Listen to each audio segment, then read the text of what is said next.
Mark எழுதின சுவிசேஷம் 14ஆம் அதிகாரத்துக்கு திருப்பிக் கொள்வோம். 53 65 வரை. அதாவது ஒருவேளை வாரம் வாரம் ஃபாலோ பண்ணாதவர்கள் யாராவது இருப்பார்களானால் நினைவுபடுத்துகிறேன். எங்கே இருக்கிறோன்னா நம்ம பகுதி பகுதியாக படித்து வரோம். அதில் இயேசு இப்போ தான் கைது செய்யப்பட்டிருக்கிறார். கெத்செமனே தோட்டத்தில் ஜெபித்து முடித்த பிறகு அவரை அங்கே கைது செய்கிறாங்க, பிடிச்சிட்டு போகிறாங்க. எங்கே கூட்டிகிட்டு போகிறாங்கன்றதுலேருந்து தான் நம்ம இப்போ வாசிக்க தொடங்குகிறோம். மார்க் 14 53 65. இயேசுவை அவர்கள் பிரதான ஆசாரியனிடத்தில் கொண்டு போனார்கள். அங்கே ஆசாரியர், மூப்பர், வேதபாரகர் எல்லாரும் கூடி வந்திருந்தார்கள். பேதுரு தூரத்திலே அவருக்கு பின் சென்று பிரதான ஆசாரியனுடைய அரண்மனைக்குள் வந்து சேவகரோட கூட உட்கார்ந்து நெருப்பண்டையிலே குளிர் காய்ந்து கொண்டிருந்தான்.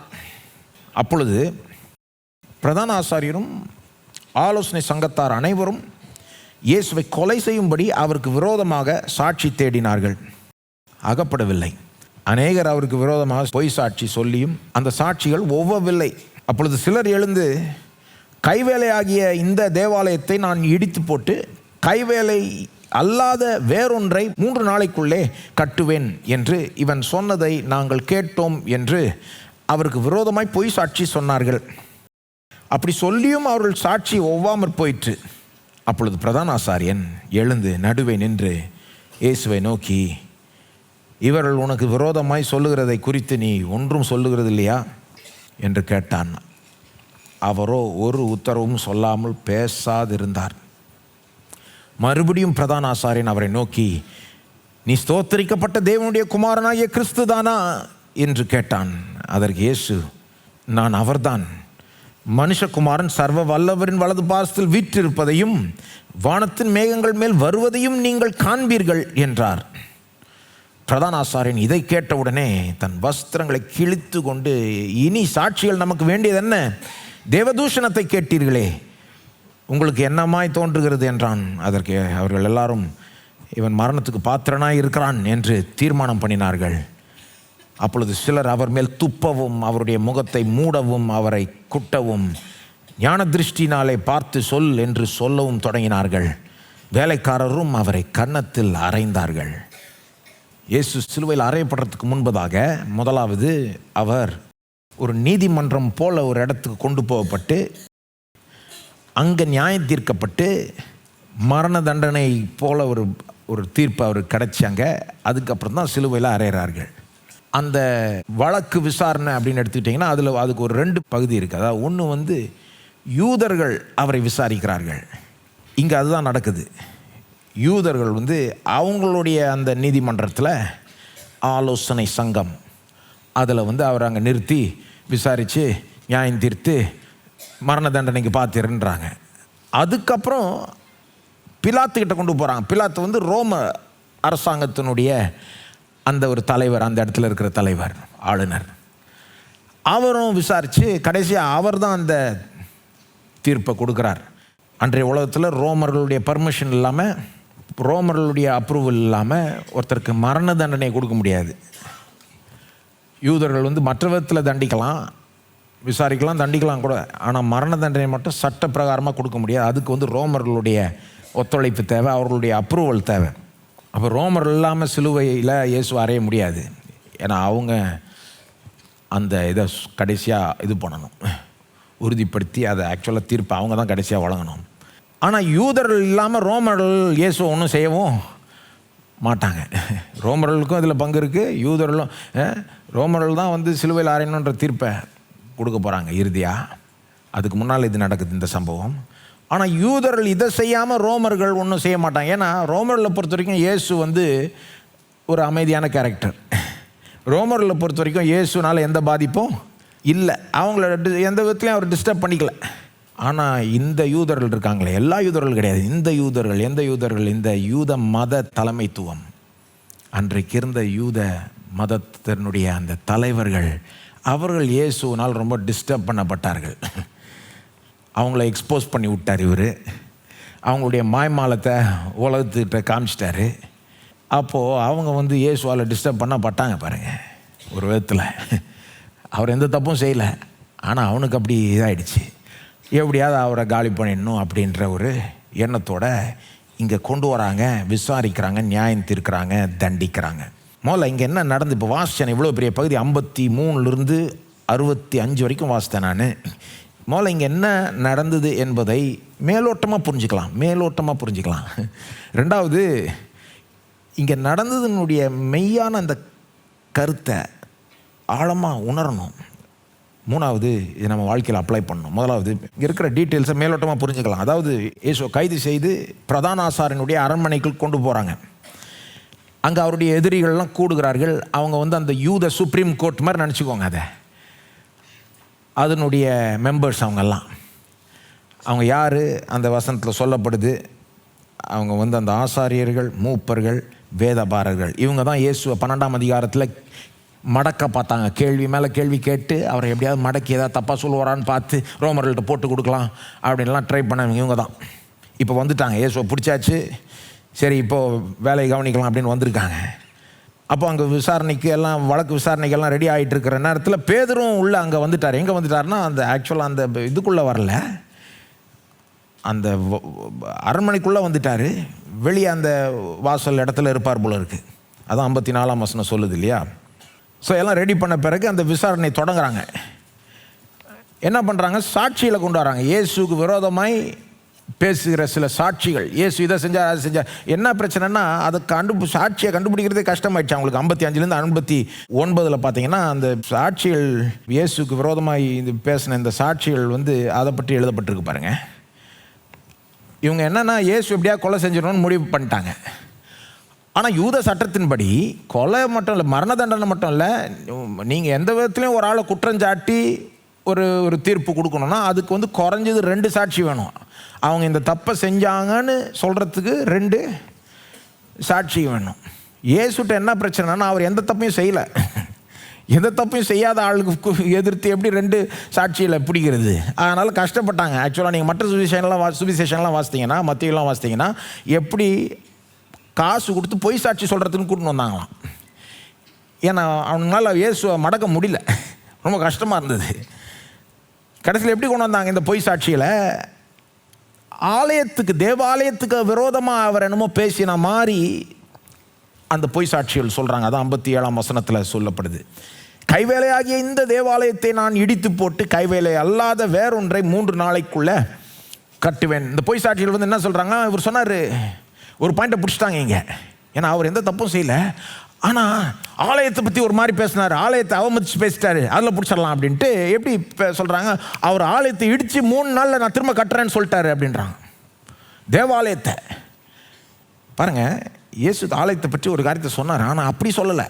நான் இந்த ஆலயத்தை இடித்து 3 நாளில் திரும்ப கட்டுவேன்னு சொல்லலை. ஆக்சுவலாக அவர் என்ன சொன்னார்னா, யோவான் 2:19 இந்த ஆலயத்தை நீங்கள் இடித்து போடுங்கள், 3 நாளைக்குள்ளே இதை நான் எழுப்புவேன். அவருடைய சரீரமாகிய ஆலயத்தை பற்றி பேசி கொண்டாரு. அவங்க மூளைக்கு அது எட்டலை. என்ன பண்ணுறது? ஆனால் எட்டலைன்றது விடுங்க, புரியலன்றது வேணே திரிக்கிறானுங்க. இப்போ அவர் என்ன சொன்னார்? நீ இடித்து போட்டால் நான் அதை எழுப்புவேன்றாரு. அவன் என்ன சொல்கிறான்? இவர் இடித்து போட்டு இவர் எழுப்புவேன்ட்டார் அப்படின்னு. அப்படியே லைட்டாக திரித்து விட்டான் பாருங்க. ஆலயம் இடிக்கப்படும் என்று முன்னாகவே அறிவித்தார். மார்க் 13:2 ஒரு கல்லின் மேல் ஒரு கல் இராதபடி எல்லாம் இடிக்கப்பட்டு போகும் என்று சொன்னார். உண்மை, ஆலயம் இடிக்கப்படும் அப்படின்னு சொன்னார். ஆனால் நான் தான் இடிப்பேன்னு சொல்லவே இல்லை. இதான் லைட்டாக அப்படி ட்விஸ்ட் பண்ணி திரித்து பொய் சாட்சி சொல்கிறாங்க. ஆனால் அது கூட, அந்த சாட்சி கூட ஒவ்வவில்லை என்று தான் சொல்லப்படுது. அதுலேயும் மேட்ச் ஆகலை. இவன் ஒரு மாதிரி சொல்கிறான், அவன் கொஞ்சம் லைட்டாக மாற்றி சொல்கிறான். யூதர்களுடைய சட்டம் கொஞ்சம் பாருங்கள், ஸ்ட்ரிக்ட்டு. சாட்சியில் மேட்ச் ஆகலைன்னா அவ்வளோதான், அவுட்டு. ஆக்சுவலாக கேஸ் டிஸ்மிஸ் ஆகணும். இங்கே என்னன்னு பார்த்தீங்கன்னா, பல விதமான ரூல்ஸை இவங்களே கடைப்பிடிக்காமல் போயிட்டாங்க. இன்றைக்கி யூத சட்ட அந்த அமைப்பில் பல நல்ல ரூல்ஸ் இருக்குது பாருங்கள். ராத்திரியில் ஒரு கேஸை விசாரிக்கக்கூடாது அப்படின்னு. நடுராத்திரியில் யாராவது எங்கேயாவது கேஸ் விசாரிக்கிறது கவனிச்சிருக்கீங்களா? எங்கேயாவது நீதிமன்றம் கூடுறத அதுதான் பண்ணுறாங்க. இங்கே நடுராத்திரியில் இந்த விசாரணை நடக்குது. ஜட்ஜஸே பொய் சாட்சியை ஒழுங்கு பண்ணி கொண்டு அவங்க முன்னால் சாட்சி சொல்கிறதுக்கு யூஸ் பண்ணுறாங்க. அப்புறம் சாட்சி மேட்ச் ஆகாதப்போ கேஸ் டிஸ்மிஸ் ஆக வேண்டியது. ஆனால் என்ன பண்ணுறாங்க, இவங்களுக்கு ஒரு டெஸ்பரேஷன், எப்படியாவது இவரை பிடிச்சிடணும், எப்படியாவது இவரை கொண்டுடணும் அப்படின்ற ஒரு முடிவுக்கு வந்துட்டாங்க பாருங்கள்.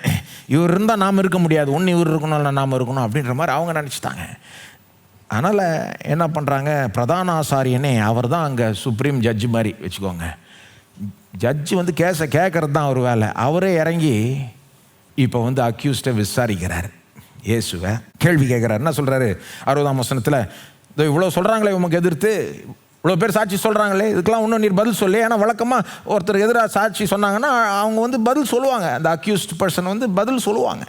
இல்லை நான் இப்படி செய்யலைன்னு. இயேசு பாட்டு அமைதியாக இருக்கிறார். 61ஆம் வசனத்தில் சொல்லப்படுது, ஒரு உத்தரவும் சொல்லாமல் பேசாதிருந்தார். சரி, பிரதான ஆசாரியர் பார்த்தாரு, சரி அடுத்த லெவல் போவோம் வேறு, ஏன்னா வேறு வழி இல்லை, எப்படியாவது இயேசுவை அவர் வாயாலே மாட்ட வச்சாதான் உண்டு. ஏன்னா அவர் எந்த தப்பும் செய்யலை. என்ன பண்ணுறாரு 61ஆம் வசனத்தில், மறுபடியும் பிரதான ஆசாரியன் அவரை நோக்கி, நீ ஸ்தோத்தரிக்கப்பட்ட தேவனுடைய குமாரனாகிய கிறிஸ்து தானா? இவங்களுக்கு தெரியும் அவர் வந்து தம்மை வந்து மேசியா என்று பேசிக்கொண்டார்ன்றது இவங்களுக்கு தெரியும். கிறிஸ்துனா மேசியா, தேவகுமாரனாகவும் பேசிக்கொண்டது இவங்களுக்கு தெரியும். கடவுளை தம்முடைய பிதாவை போல பேசிக்கொண்டதும் தெரியும். நானும் பிதாவும் ஒன்று, ஓய்வு நாள் அன்றைக்கு பிதாவும் ரெஸ்ட் எடுக்கிறதில்ல, நானும் ரெஸ்ட் எடுக்கிறதில்ல, பிதாவும் நானும் வேலை செஞ்சுக்கிட்டே இருக்கும் அப்படின்லாம் பேசினா இருப்பாருங்க. பிதாவையும் தம்மையும் அந்த விதத்தில் சமமாக்கி பேசியிருக்கிறார் நிறைய தடவை. கடவுளோட இவருக்கு ரொம்ப ஒரு ஸ்பெஷலான உறவு இருக்குது, குமாரன்லாம் பேசியிருக்கிறாரு. இவர் தான் மேசியானும் பேசியிருக்காருன்னு இவங்களுக்கு தெரியும். அதனால் அந்த டைரெக்ஷனில் போகிறாரு. இப்போது பிரதான ஆசாரியன் ஐடியாவை என்ன பண்ணுறாரு, டைரெக்டாக கேட்டுறாரு, நீ ஸ்தோத்திரிக்கப்பட்ட தேவனுடைய குமாரனாகிய கிறிஸ்து தானா? அவருடைய கேள்வி ஆனால் கொஞ்சம் கரெக்டாக புரிஞ்சுக்கணும். அதுக்கு கொஞ்சம் நேரம் நான் இப்போ செலவழிக்க விரும்புகிறேன். ஏன்னா அவருடைய கேள்வியை நீங்கள் புரிஞ்சிக்கலைன்னா இயேசுனுடைய பதிலை புரிஞ்சிக்க முடியாது. அவருடைய கேள்வி பார்க்குறதுக்கு உங்களுக்கு ஒரு மாதிரி இருக்கலாம், ஆனால் அதனுடைய அர்த்தம் நீங்கள் ஒரு வேளை எதிர்பாராத மாதிரி இருக்கலாம். முதலாவது ஒரு கருத்தை சொல்கிறேன். அங்கே தமிழ் பைபிளில் ஸ்தோத்திரிக்கப்பட்ட தேவன் வந்துருச்சு. ஆனால் ஆக்சுவலாக பிரதான நீங்கள் ஆங்கிலத்தில் வாசித்து பாருங்கள், ஒரிஜினல் கிரேக்க மொழியில் பார்த்தீங்கன்னா நீ ஸ்தோத்தரிக்கப்பட்டவருடைய குமாரனாகிய கிறிஸ்து தானான்னு வரும், தேவன் வராது அங்கே. ஏன்னா ஆக்சுவலாக பிரதான ஆசாரியன் வந்து தேவன்ற வார்த்தையை உச்சரிக்க வேண்டான்னு பார்க்குறாரு. Are you the Christ the son of the blessed one? அதாவது யூதர்கள் வந்து பொதுவாக கடவுளுடைய நாமத்தையே உச்சரிக்க மாட்டாங்க ரொம்ப. ஏன்னா அந்த நாமத்தை வீணாக அவங்க எடுக்கக்கூடாதுன்ற ஒரு கொள்கை அவங்களுக்கு. அதனால தான் பழைய ஏற்பாட்டில் கூட யெகோவா தான் கடவுளுடைய நாமம் பாருங்கள். ஆனால் அந்த நாமத்தை அவங்க சொல்ல மாட்டாங்க, ஐயோ சொல்லக்கூடாது அப்படின்ட்டு என்ன சொல்லுவாங்க, அதோனாய் அதோனாய் அதோனாய், என்ன எஜமானே ஆண்டவரேன்னு அர்த்தம். அதனால தான் தமிழ் பைபிள்லாம் பார்த்தீங்கன்னா கர்த்தர் கர்த்தர் கர்த்தர்னு 6000 முறைக்கு மேலே வருது தமிழ் பைபிளில். அங்கே ஆக்சுவலாக இருக்கிற வார்த்தை எபிரேய மொழியில் யெகோவா. ஆனால் அந்த நாமத்தை உச்சரிக்காததுனால அதோனாய் அவங்க ஆண்டவரேன்னு சொன்னது வந்து நம்ம தமிழ் பைபிளில் இப்போ கர்த்தர்னு ஆயிடுச்சு, ஆங்கில பைபிளில் லார்டுன்னு ஆயிடுச்சு. ஆக்சுவலாக யாவே யெகோவா, ஆனால் நாமத்தை சொல்ல மாட்டாங்க. அது மாதிரி தேவன் கூட சொல்கிறதே கொஞ்சம் தயங்குவாங்க. அப்படி ஒரு விதமாக மரியாதை செலுத்துகிறவங்க. அப்போ அவர் சொல்கிறப்போ ஸ்தோத்தரிக்கப்பட்டவருடைய குமாரனாகிய கிறிஸ்து தானா அப்படின்றாரு. அந்த வார்த்தையில் புரிஞ்சுக்க பார்ப்போம். அதாவது பிரதான ஆசாரியன் எந்த அர்த்தத்தோடு அதை கேட்டான், அதான் கேட்குறேன் நான். நீங்கள் எந்த அர்த்தத்தோடு புரிஞ்சுக்கிறீங்கன்னு கேட்கல, பிரதான ஆசாரியன் எந்த அர்த்தத்தோடு கேட்டான். ஏன்னா அவன் தானே கேட்குறான்.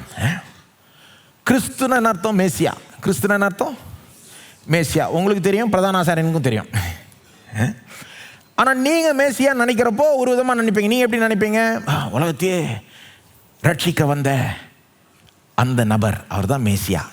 உலகத்துக்கே பாவ மன்னிப்பு, ரட்சிப்பு, ஆசீர்வாதத்தை அளிக்கும்படி வந்தவர் தான் மேசியா அப்படின்னு நினைப்பீங்க. ஆனால் அவன் எப்படி தெரியுமா நினைச்சிருப்பான்? பிரதான ஆசாரியன் எங்கள் யூதர்களை ரட்சிக்க வருகிற ராஜா, யூதர்களை ரட்சிக்க வருகிற ராஜா. அதுவும் எப்படி அவன் ரட்சிப்புனா கொஞ்சம் வேறு விதமாக யோசித்திருப்பான். மெயினாக பொலிட்டிக்கல், மிலிட்டரி, எக்கனாமிக் அப்படி தான் யோசித்திருப்பான். யார்? பிரதான ஆசாரியன். ஏன்னா அவனை பொறுத்த வரைக்கும் மேசியா வர்றப்போ பழைய ஏற்பாட்டில் சொல்லப்பட்டிருக்கே, வருங்காலத்தில் ஒரு ராஜா வருவார், அவர் தான் அந்த மேசியா. அவர் என்ன பண்ணுவார்? இஸ்ரவேலை விடுவிப்பார், தேவ ஜனங்களை விடுவிப்பார், இப்படின்லாம் வசனம் இருக்கிறதுனால அவன் எப்படி நினச்சிட்டு இருக்கான்? எங்களை விடுவிக்க வருகிற ராஜா, வாக்கு பண்ணப்பட்ட ராஜா, அந்த உயர்வான அந்த ராஜா, அப்படி தான் நினச்சிட்டு இருக்கான். மேசியான்னா அவன் மைண்டில் அதுதான் இருக்குது. ஸ்தோத்தரிக்கப்பட்டவருடைய குமாரன்னா அவன் மைண்டில் என்ன இருக்குது? என்னவா நினைக்கிறப்ப, நான் ஸ்தோத்தரிக்கப்பட்டவருடைய குமாரன், தேவனுடைய குமாரன் நான் உங்கள்கிட்ட சொன்னால் நீங்கள் ஒரு விதமாக நினைப்பீங்க. நீங்கள் எப்படி நினைப்பீங்க? தேவனுடைய குமாரன், இயேசு வந்து தேவனுடைய குமாரன் அப்படின்னு நான் சொன்னேன்னா உடனே உங்கள் மனசுக்கு, கிறிஸ்தவர்களாக உங்களுக்கு உங்கள் மனசுக்கு என்ன வரும்? நீங்கள் கொஞ்சம் போதிக்கப்பட்ட கிறிஸ்தவர்கள்னா உங்களுக்கு தெரியும், இயேசு தேவகுமாரன் என்ன அர்த்தம்? அவர் திருத்துவத்தின் 2ஆம் நபர். பிதா இருக்கிறார், குமாரன் இருக்கிறார், பரிசுத்த ஆவியானவர், திரியேக தேவன், அதில் இவர் ஒரு நபர், தேவனுடைய குமாரன். நித்தியமாய் பிதா குமாரன் பரிசுத்தாவியானவர் இருந்து வருகிறார்கள். ஒரே தெய்வம், ஆனால் 3 நபர்கள். இதெல்லாம் கிறிஸ்தவர்களாகிய போதிக்கப்பட்ட கிறிஸ்தவர்களுக்கு தெரியும். அது மட்டும் இல்லை, தேவனுடைய குமாரன் நான் சொல்கிறப்போ வேற என்ன உங்களுக்கு தெரியும்? அநேகமாக உங்களுக்கு இவர் தேவனாகவே இருக்கிறார். தேவனுடைய குமாரன்னா இவர் வெறும் மனுஷன் இல்லை, கடவுளாகவே இருக்கிறார். இயேசு வெறும் மனுஷன் இல்லை, முழுக்க முழுக்க கடவுள், முழுக்க முழுக்க மனுஷன். உண்மையிலே கடவுள், உண்மையிலே மனுஷன். இவர் தெய்வத்துவம் இருக்கு, மனிதத்துவம் மட்டும் இல்லை, தேவனுடைய குமாரன் நான் சொல்றப்போ உங்களுக்கு இதெல்லாம் மனசில் வரும். நல்லது, கரெக்ட். ஏன்னா புதிய ஏற்பாட்டினுடைய போதனை தான். ஆனால் அன்றைக்கு பிரதான ஆசாரியன் அவரை பார்த்து நீ ஸ்தோத்திரிக்கப்பட்டவருடைய குமாரனா அப்படின்னு கேட்குறப்போ நல்லா கவனிங்க, எப்படி எதோட கோத்து கேட்குறான்றதை பார்த்தீங்களா? நீ ஸ்தோத்திரிக்கப்பட்ட தேவனுடைய குமாரனா, கிறிஸ்து தானா? எதோட கோத்து வைக்கிறார்? கிறிஸ்துவோட தான் கோத்து வைக்கிறாரு. அவருடைய மனசில் இவர் திருத்துவத்தின் 2ஆம் நபர்னு அவருக்கு தெரியாது. திருத்துவன்ற கான்செப்டே அவருக்கு புரியாது இல்லையா? அது மட்டும் இல்லை, அதை விடுங்க, அட்லீஸ்ட் அதுவாது புரிஞ்சுக்கலாம். இவர் கடவுளாக இருக்கிறார்ன்ற கான்செப்ட் கூட அவங்களுக்கு புரியாது. ஏன்னா அவங்கள பொறுத்த வரைக்கும், அந்த பிரதான ஆசாரியனை பொறுத்த வரைக்கும் கடவுள் ஒருவரே, ஃபுல் ஸ்டாப். அதுக்கு மேலே ஒன்றும் சொல்கிறதுக்கு ஒன்றும் இல்லை. யெகோவா ஒருவர் தான் கடவுள், அதுக்கு மேலே சொல்கிறதுக்கு இல்லை. ஆனால் கிறிஸ்தவர்களுக்கு அதுக்கு மேலே சொல்கிறதுக்கு இருக்கு இல்லையே. கடவுள் ஒருவர், ஆனால் 3 நபர்கள். அதுதான் முழுமையான கிறிஸ்தவ வெளிப்பாடு பாருங்க. ஆனால் அவங்களுக்கு அதெல்லாம் புரியும். அவங்கள பொறுத்த வரைக்கும் கடவுள்னா ஒருத்தர் தான், யெகோவா, வேற கடவுள் இருக்க முடியாது. ஆகவே இவர் மனுஷன் தான். ஆனால் இவர் மனுஷன் தான் நினச்சிக்கிட்டு இருக்கப்போ அவர் இப்படி கேட்குறாருன்னா எந்த அர்த்தத்தோடு கேட்குறாரு? கொஞ்சம் யோசித்து பாருங்க. யூதர்களுக்கு அந்த அளவுக்கு யோசிக்க முடியாது அவங்களால. ஏன்னா அந்த நேரத்தில் அவங்கள பொறுத்த வரைக்கும் கடவுள்னா ஒருத்தர் தான். மனுஷன் கடவுளாக இருக்கவே முடியாது, சான்ஸே இல்லை. மனுஷன் போல இருக்கிற ஒரு ஆள் கடவுளாக இருக்கவே முடியாது. ஆனால் அந்த மனுஷனை பார்த்து தான் கேட்குறாரு, நீ ஸ்தோத்திரிக்கப்பட்ட குமாரனாகிய கிறிஸ்து தானா? எதை திரும்ப அவர் என்ன திரும்ப மைண்டில் வச்சுருப்பாரு? மேசியா பழைய ஏற்பாட்டில் மேசியா மட்டும் இல்லை, தாவீதின் வம்சத்தில் வருகிற ராஜாக்கள் தேவனுடைய குமாரர்கள் என்று அழைக்கப்படுகிறார்கள். பழைய ஏற்பாட்டில் நீங்கள் பார்த்துருக்கீங்களான்னு தெரியல, சிலர் பார்த்துருப்பீங்க, ஒரு சிலருக்கு தெரியாமல் இருக்கலாம். பழைய ஏற்பாட்டில் சில பகுதிகள் இருக்கு பாருங்க. தாவீதின் வம்சத்தில் வருகிற ராஜாக்களை தேவகுமாரர் அப்படின்னு அழைக்குது வேதம். அதெல்லாம் இருக்கிறதுனால, அது மட்டும் இல்லை, அவங்க காலத்தில், இயேசுனுடைய காலத்தில் யூதர்கள் மத்தியில் ஒரு பிரபலமான ஒரு கருத்தே இருக்குது. என்னன்னா, அந்த மேசியா ஏதோ ஒரு விதத்தில் தேவனுடைய குமாரன்ற கருத்து இருக்கு. ஆனால் அவங்க எப்படி நினைக்கலன்னா, அவர் கடவுளாக, தேவனுடைய குமாரனா தேவனாக இருக்க முடியும்னு நினைக்கல, தெய்வத்துவமே அவர்கிட்ட இருக்கும் அப்படி நினைக்கல. அவங்க எப்படி நினைச்சிருந்தாங்க? தேவனுடைய குமாரனா தேவனால் அனுப்பப்பட்டவர், தேவனால் அபிஷேகம் பண்ணப்பட்டவர், தேவனால் பயன்படுத்தப்படுகிறவர், தேவனுடைய சார்பில் இந்த உலகத்தில் ஆளுகிறவர், அப்படி நினைச்சாங்க. தேவனுடைய குமாரனா தேவனுக்கு ரொம்ப ஸ்பெஷலானவர், இருக்கிறதுலே ரொம்ப, அப்படி நினைச்சாங்க. ஆனால் மனுஷன் தான். எப்படி? அப்போ யூதர்களுடைய எதை புரிஞ்சுக்கணும் பாருங்க. மேசியா எப்படி இருப்பார் அவங்கள பொறுத்த வரைக்கும்? அவர் உலகத்திலே டாப்பான ராஜாவாக இருப்பார். அவர் தான் உலகத்தில் நம்பர் 1 இருப்பார். ஆனால் மனுஷன்தான். என்ன இருந்தாலும் மனுஷன், என்ன இருந்தாலும் யெகோவா தேவன் எங்கேயோ, இவர் எங்கேயோ, இவர் மனுஷன்தான்.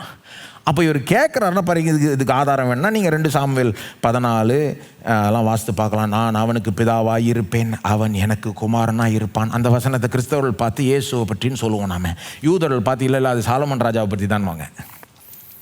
அல்லது சங்கீதம் 89, நான் அவனை எனக்கு முதற் பேரானவனும் பூமியின் ராஜாக்களை பார்க்கிலும் மகா உயர்ந்தவனுமாய் ஆக்குவேன்.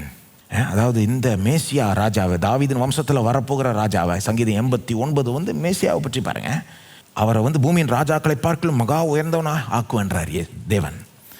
அப்போ இவர் தான் நம்பர் 1 இருப்பார். அந்த கருத்து இருக்குது யூதர்களுக்கு. ஆனால் இவர் என்ன இருந்தாலும் மனுஷன்தான் அப்படின்ற ஒரு பாயிண்ட். அப்போ அந்த பிரதான ஆசாரியன் கேட்குறப்ப என்ன கேட்குறாரு? அடிப்படையில், நீர் தான் அந்த மிகப்பெரிய ராஜாவா, எல்லா ராஜாக்களை காட்டிலும் மேலான ராஜா, மேசியா ராஜாவா? அதுதான் கேட்குறாரு, வேற ஒன்றும் கிடையாது. நீர் கடவுளான்னு கேட்கல. ஏன்னா அவங்கள பொறுத்த வரைக்கும் அதெல்லாம் சான்ஸே கிடையாது. அவ்வளோதான் கேட்குறாங்க. இதை புரிஞ்சுக்கிட்டிங்கன்னா இயேசுனுடைய பதிலை புரிஞ்சுக்கலாம். 62 இயேசு பதில் சொல்கிறார். அதற்கு இயேசு, நான் அவர்தான், நான் அவர்தான். கரெக்டு தான், நீ சொல்கிற வார்த்தை கரெக்டு தான் அப்படின்றார். அதில் கூட அவர் சொல்கிற இயேசு நான் அவர்தான் தமிழில் வந்திருக்குல்ல, ஆங்கிலத்தில் பார்த்தீங்கன்னா ஐ ஆம் அப்படின்னு வரும். அங்கே கிரேக்க மொழியில் இருக்கிற வார்த்தைகள் பார்த்திங்கன்னா எகோ ஏமி. ஆக்சுவலாக அது பழைய ஏற்பாட்டில் மோசே கிட்ட முச்செடியிலிருந்து தேவன் பேசுகிறப்போ மோசே கேட்குறாருல உன்னுடைய பேர் என்னன்னு சொல்கிறப்போ இருக்கிறவராகவே இருக்கிறேன்னு சொல்கிறாருல, அதனுடைய ஷார்ட் ஃபார்மை சொல்கிறார் மோசே கிட்ட. இருக்கிறேன், யார் ஒன்று அமிச்சா போய் சொல்லு என் ஜனங்கள்கிட்ட, இருக்கிறேன் அமிச்சாருன்னு சொல்லு அப்படின்றாரு. இருக்கிறேன் அது அந்த வார்த்தை தான். அது ஆக்சுவலாக நான் அவர் தான் மொழிபெயர்க்கலாம் அல்லது இருக்கிறேன்னு மொழிபெயர்க்கலாம். அது புரிகிறவர்களுக்கு மட்டும் புரியும், மற்றவர்களுக்கு புரியாது. சரி, நான் அவர் தான் நினைக்கிறவங்களுக்கு நான் அவர் தான் இருக்கட்டும் இல்லையா. ஆனால் அதோட நிறுத்தலை பாருங்கள். இயேசு அது பொதுவாக ஒரு வழக்கு விசாரணையில் என்னன்னு சொல்லுவாங்க, கேட்ட கேள்விக்கு பதில் சொல்லி அதோட நிறுத்திக்கணும். அதுக்கு மேலே சொன்னால் நாம் நம்மளையே குற்றம் சாட்டிக்கலாம். அதனால் வெறும் கேட்ட கேள்விக்கு மட்டும் நீதிபதி கேள்வி கேட்குறாருன்னா அந்த ஒரு பதில் மட்டும் சொல்லி கேட்ட கேள்விக்கு முதல் பதில் சொல்லி அதுக்கு மேலே பேசக்கூடாதுன்னு வாங்க. ஆனால் இயேசு பாருங்கள் அதுக்கு மேலே பேசுகிறார். இப்போது கேள்வியை கேட்டாச்சு அந்த மனுஷன், நான் அவர் தான் சொல்லிட்டார் இவர். அதுக்கப்புறம் இயேசு தொடர்ந்து என்னன்னு சொல்கிறாரு, நான் அவர் தான். ஆக்சுவலாக ஆங்கிலம் ஒரிஜினல் மொழியெல்லாம் வாசித்தீங்கன்னா எப்படி வரும்னா நான் அவர் தான், அது மட்டும் இல்லை அப்படி வரும். அண்டு மனுஷகுமாரன் சர்வ வல்லவரின் வருது பார்சல் வீற்றிருப்பதையும் வானத்தின் மேகங்கள் மேல் வருவதையும் நீங்கள் காண்பீர்கள் என்றார். என்ன பண்ணுறாரு இயேசு இங்கே? கேட்டதுக்கு மேலே பதில் சொல்கிறாரு. இங்கே ஏன் என்ன தெரியுமா சொல்கிற வர்றாரு? ஆமாம், நீ சொன்ன வார்த்தை கரெக்டு தான், சோத்திரிக்கப்பட்டவருடைய குமாரன் ஆகிய கிறிஸ்து கரெக்ட் வார்த்தை தான். ஆனால் அதனுடைய அர்த்தம் உனக்கே புரியல அப்படின்றார். அது மட்டும் இல்லை, உனக்கு புரிகிற மாதிரி சொல்கிறேன். நான் வெறும் அவர் மட்டும் இல்லை, நீ நினைக்கிற அந்த மேசியா மாதிரி மட்டும் இல்லை. நான் எப்படிப்பட்டவர்? சர்வ வல்லவன் வரல் பார்சல் வீற்றிருப்பதையும் வானத்தின் மேகங்கள் மேல் வருவதையும் நீங்கள் காண்பீர்கள்னா என்ன சொல்கிறாரு? நான் எப்படிப்பட்டவர்னா கடவுளுடைய பவரே என் கையில் தான் இருக்குது, கடவுளுடைய மகிமையோடு நான் வர்றதை ஒரு நாள் நீ பார்ப்ப அப்படின்றார். இது வேற என்ன பண்ணுறாருன்றது தெரியுதா உங்களுக்கு? பிரதானாசாரியன் அவரை வெறும் ஒரு மனுஷன் லெவலில் தான் யோசிக்கிறான். என்ன மேசியா ராஜா இருந்தாலும் அவரை பொறுத்த வரைக்கும் அவர் மேசியா கூட மனுஷன்தான். தாவீதின் வம்சத்தில் வருகிற ஒரு மேலான ஒரு ராஜா, அவ்வளோதான். ஆனால் இயேசு என்ன சொல்கிறாரு, நீ மேசியாவே கரெக்டாக புரிஞ்சிக்கல, மேசியா யாருன்னே உனக்கு கரெக்டாக புரியல, வார்த்தைகள் கரெக்டாக பயன்படுத்துகிற. ஸ்தோத்திரிக்கப்பட்டவருடைய குமாரனாகிய கிறிஸ்து வார்த்தைகள் ரைட்டு, ஆனால் புரிந்து கொள்ளுதல் தப்பு. அதனால் நான் இன்னும் கொஞ்சம் அவனை கரெக்ட் பண்ணுறேன், கேட்டுக்கோ. அவர் மட்டும் இல்லை, அவர் சொல்கிற வார்த்தைகள் என்னது?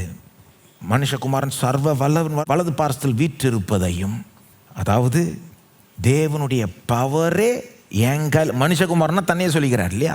திரும்ப திரும்ப அவர் சொல்கிற மனுஷகுமாரன் சொல்கிறப்போ தேவனுடைய பவரே என் கையில் தான் இருக்குதுன்னு பார்ப்ப ஒரு நாள் அப்படின்றார். அப்புறம் மேகங்கள் மேல் வருவதையும் நீங்கள், வானத்தின் மேகங்கள் மேல் வருவதையும் நீங்கள், அப்படின்னா தேவனுடைய மகிமையோட நான் வருவதையும் ஒரு நாள் நீ பார்ப்ப. என்ன திரும்ப சொல்கிறாரு? கடைசியாக என்னை பார்த்துட்டேன்னு நினச்சிக்காத. அப்படிதான் இது ஒரு மாதிரி ஆன ஒரு இது கிட்டத்தட்ட மிரட்டுற மாதிரி. ஆக்சுவலாக இதுக்கப்புறம் பார்ப்பேன், இந்த மாதிரி பார்க்க மாட்டேன், கடவுளுடைய பவரே என் கையில் தான் இருக்குன்னு பார்ப்பேன், கடவுளுடைய மகிமையோடு நான் வரதை பார்ப்பேன். நல்லா கவனிங்க, சர்வ வல்லவரின் அவனுக்கு புரிகிற மாதிரி சொல்கிறாருங்க. பிதாவின் வலது பார்சல் வீற்றிருப்பதுன்னு சொன்னால் அவனுக்கு புரியாது, பிதானாலே புரியாது. எப்படி சொல்கிறார்? சர்வ வல்லவரின் வலது பார்சத்தில் வீற்றிருப்பதைனா, சர்வ வல்லவரின் வலது பார்சம்னா என்ன மாதிரி இடம் அதுங்க? அதுதான் கடவுளுடைய பவருடைய இடம். அதாவது it's the maximum place of power, மிக உயர்வான பதவி. கடவுளுடைய பவரை ஒருத்தட்ட கொடுப்பார்னா அவர் தான் அந்த பிதாவின் வலது பார்சத்தில் இருக்கிறவர். It is the place of special honor and power and favor and closeness with God. கடவுள் கிட்ட இருக்கிற இடம் அதுதான் அவருடைய வலது பார்சம். கடவுள் ரொம்ப தயவு காமிக்கிறாருன்னா யாருக்கு காமிக்கிறார்? அவருடைய வலது பார்சத்தில் இருக்கிறவருக்கு. கடவுளுடைய பவரெல்லாம் யாருக்கு அவைலபிளாக இருக்குது யூஸ் பண்ணுறதுக்கு? அவருடைய வலது பார்சத்தில் இருக்கிறவர்களுக்கு தான் இருக்குது. அப்போ இயேசு சொல்கிறார், நான் தான் அந்த மாதிரி இடத்துல இருக்கிறேன், அந்த மாதிரி இடத்துல நான் ஒரு நாள் இருக்கிறேன்றதை நீ பார்ப்ப அப்படின்றாரு. அவர் மரித்து உயிரோடு எழும்பின பிறகு பரமேறி பிதாவின் வலது பார்சத்தில் உட்கார்ந்தார் என்று வேதம் போதிக்குது. எத்தனையோ இடத்துல நாம் அதை கிறிஸ்தவர்களாகிய நாம் அதை நம்புகிறோம். இன்றைக்கும் பிதாவின் வலது பார்சத்தில் உட்கார்ந்திருக்கிறார், வல்லமையோடு அதிகாரத்தோடு இந்த உலகத்தை ஆளுகிறார் என்று நாம் நம்புகிறோம்.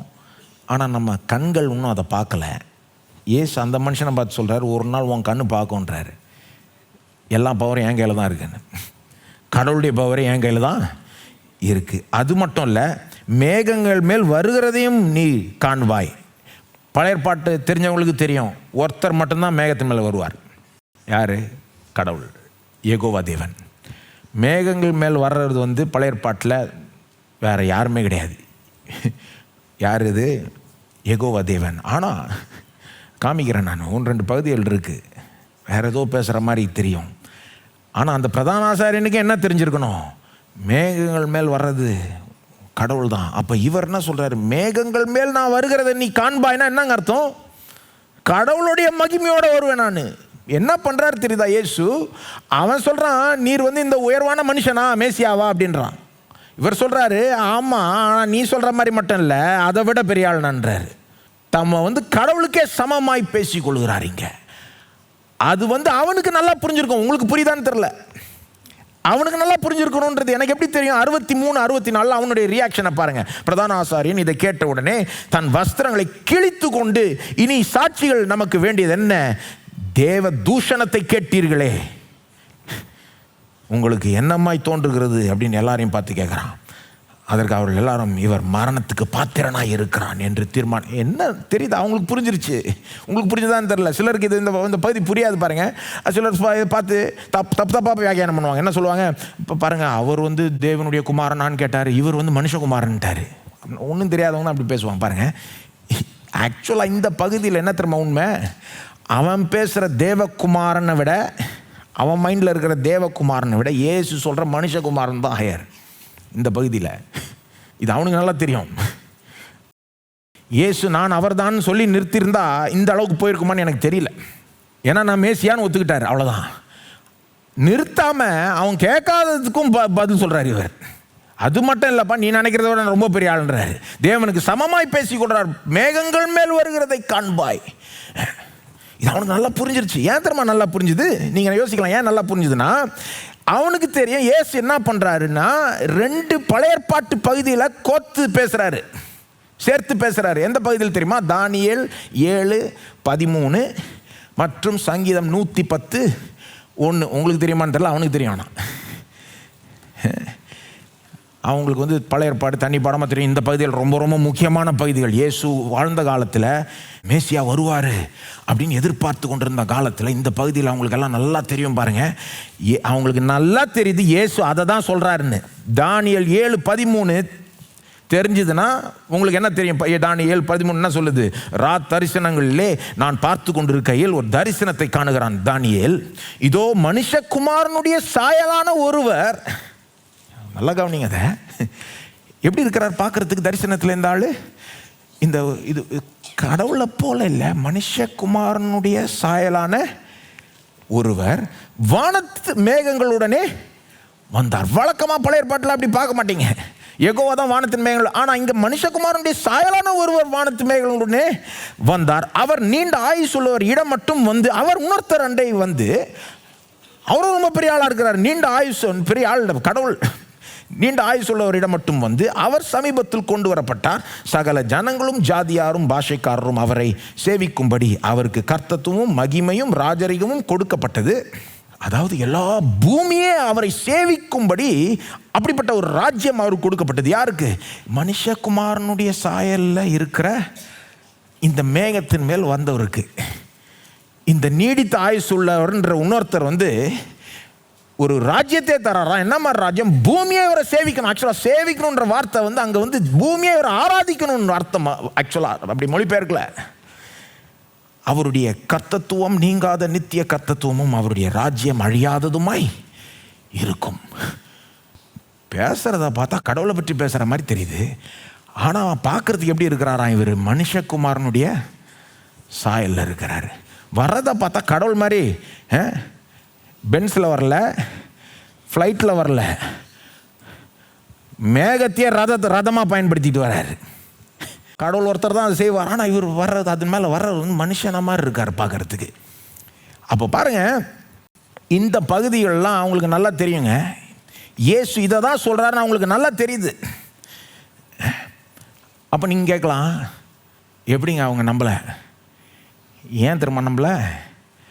அவங்க அவரை பார்க்குறாங்க. அவங்கள பொறுத்த வரைக்கும் எப்படி தெரியுமா, அவர் பேசின பிறகு சட்டையை கிழிக்கிறார். ஏன் தெரியுமா? அவங்கள பொறுத்த வரைக்கும் இயேசு என்ன சொல்லிக்கிறாருன்னா, தானியேல் 7:13 சொல்லுதில்ல, அவர் நான் தான்றாரு. ஆனால் அவன் பார்க்குறான், நாசரத்தில் வளர்ந்த நீர் அவர் தானா, என்ன பேசுகிறீர்? அவன் கண் அப்படி தான் பார்க்குது. எங்கள் முன்னால் கை கட்டி நிற்கிற நீ எப்படி அப்படி அவராக இருக்க முடியும்? தானியேல் 7:13 சொல்லுது, அந்த மகிமையானவரை நீ தான் காமிச்சிக்கிறீ, அது நீ எப்படியா இருக்க முடியும் அப்படின்றாங்க. அவங்க கண்ணில் இயேசு மகிமையாக தெரியல, கை கட்டி நிற்கிறாராங்க. தானியேல் 7:13 தீர்க்கதரிசனமாக சொல்லுகிற ஆள் மாதிரி தெரியல அவங்களுக்கு பார்த்தா. அந்த நேரத்தில் அதுவும் நாசரத்தில் வளர்ந்தாருன்னு மனசில் வச்சுன்னு இருக்கான். நாசரத்தில் வளர்ந்து கை கட்டி நிற்கிற ஆள் எப்படி அவராக இருக்க முடியும்? சான்ஸே கிடையாது அப்படின்ற முடிவு வந்துட்டான். இது தேவ தூஷணம். இன்னொரு வசனத்தையும் அவர் சேர்த்துக்கொள்கிறார். இயேசு அந்த வசனத்தையும் சொல்கிறாருன்னு அவங்களுக்கு நல்லா தெரியும், உங்களுக்கு தெரியுமான்னு தெரியல. சங்கீதம் 110:1, the most quoted Old Testament verse in the New Testament. மிக அதிகமாய் புதிய ஏற்பாட்டில் ஒரு பழைய ஏற்பாட்டு வசனம் மேற்கொள்ளப்பட்டு காண்பிக்கப்படும் என்றால் அது சங்கீதம் 110:1. ஏன்னா இயேசு கனெக்ஷன் பண்ண ஆரம்பிச்சார். அந்த வசனத்தை அவர் சொல்ல ஆரம்பிச்சதுனால எல்லாரும் அதை சொல்லுவாங்க. அந்த வசனம் என்ன சொல்லுது? கர்த்தர் என் ஆண்டவரை நோக்கி, நான் உம்முடைய சத்துருக்களை உமக்கு பாதபடி ஆக்கி போடும் வரைக்கும் நீர் என்னுடைய வலது பார்சத்தில் உட்காரும். என்னது? கடவுள் கர்த்தர் யெகோவா இன்னொருத்தரை கொண்டு இதோ என் வலது பார்சத்தில் உட்காந்துக்கும் அப்படின்றாராம். அதை தாவீது அந்த இன்னொருத்தரை எப்படி சொல்றாரு? என் ஆண்டவரை. அப்போ இவரும் ஆண்டவர் இவரும் ஆண்டவர் மாதிரி இருக்கு. இதெல்லாம் பாருங்க, பழைய ஏற்பாட்டில் ஹிண்ட் கொடுத்துட்டாரு. தேவன் ஒருவரேன்னு ஃபுல் ஸ்டாப் போட முடியாதுன்னு. ஒரே தெய்வம் 3 நபர்கள்ன்றதுக்கு ஹிண்ட் பழைய ஏற்பாட்டிலே கொடுத்துட்டு, ஆனால் அவங்க கண் மறைக்கப்பட்டிருந்தது, அவங்க அதை பார்க்கல பாருங்க. அவங்க அப்படி நினைக்கல, அதை எதிர்பார்க்கல. அப்படி அதை விடுங்க, இவரை பார்த்தா அந்த மாதிரி அவங்களுக்கு தெரில. இவரெல்லாம் எப்படி அந்த மாதிரி இருக்க முடியும்? மேசியாவாக கூட இருக்க முடியாது அப்படின்னு நினச்சிக்கிட்டு இருக்கான் அவன். ஆனால் கடவுளுக்கு சமமாக தம்ம பேசிக்கிறாரு. மேகத்தில் வருவேன், பிதா வலது பார்சத்தில் உட்கார்ந்து இருப்பதை பார்ப்பேன். அப்போ அவங்கள பொறுத்த வரைக்கும் இயேசு மிகப்பெரிய ஒரு தேவ தூஷணத்தை பேசிட்டார்.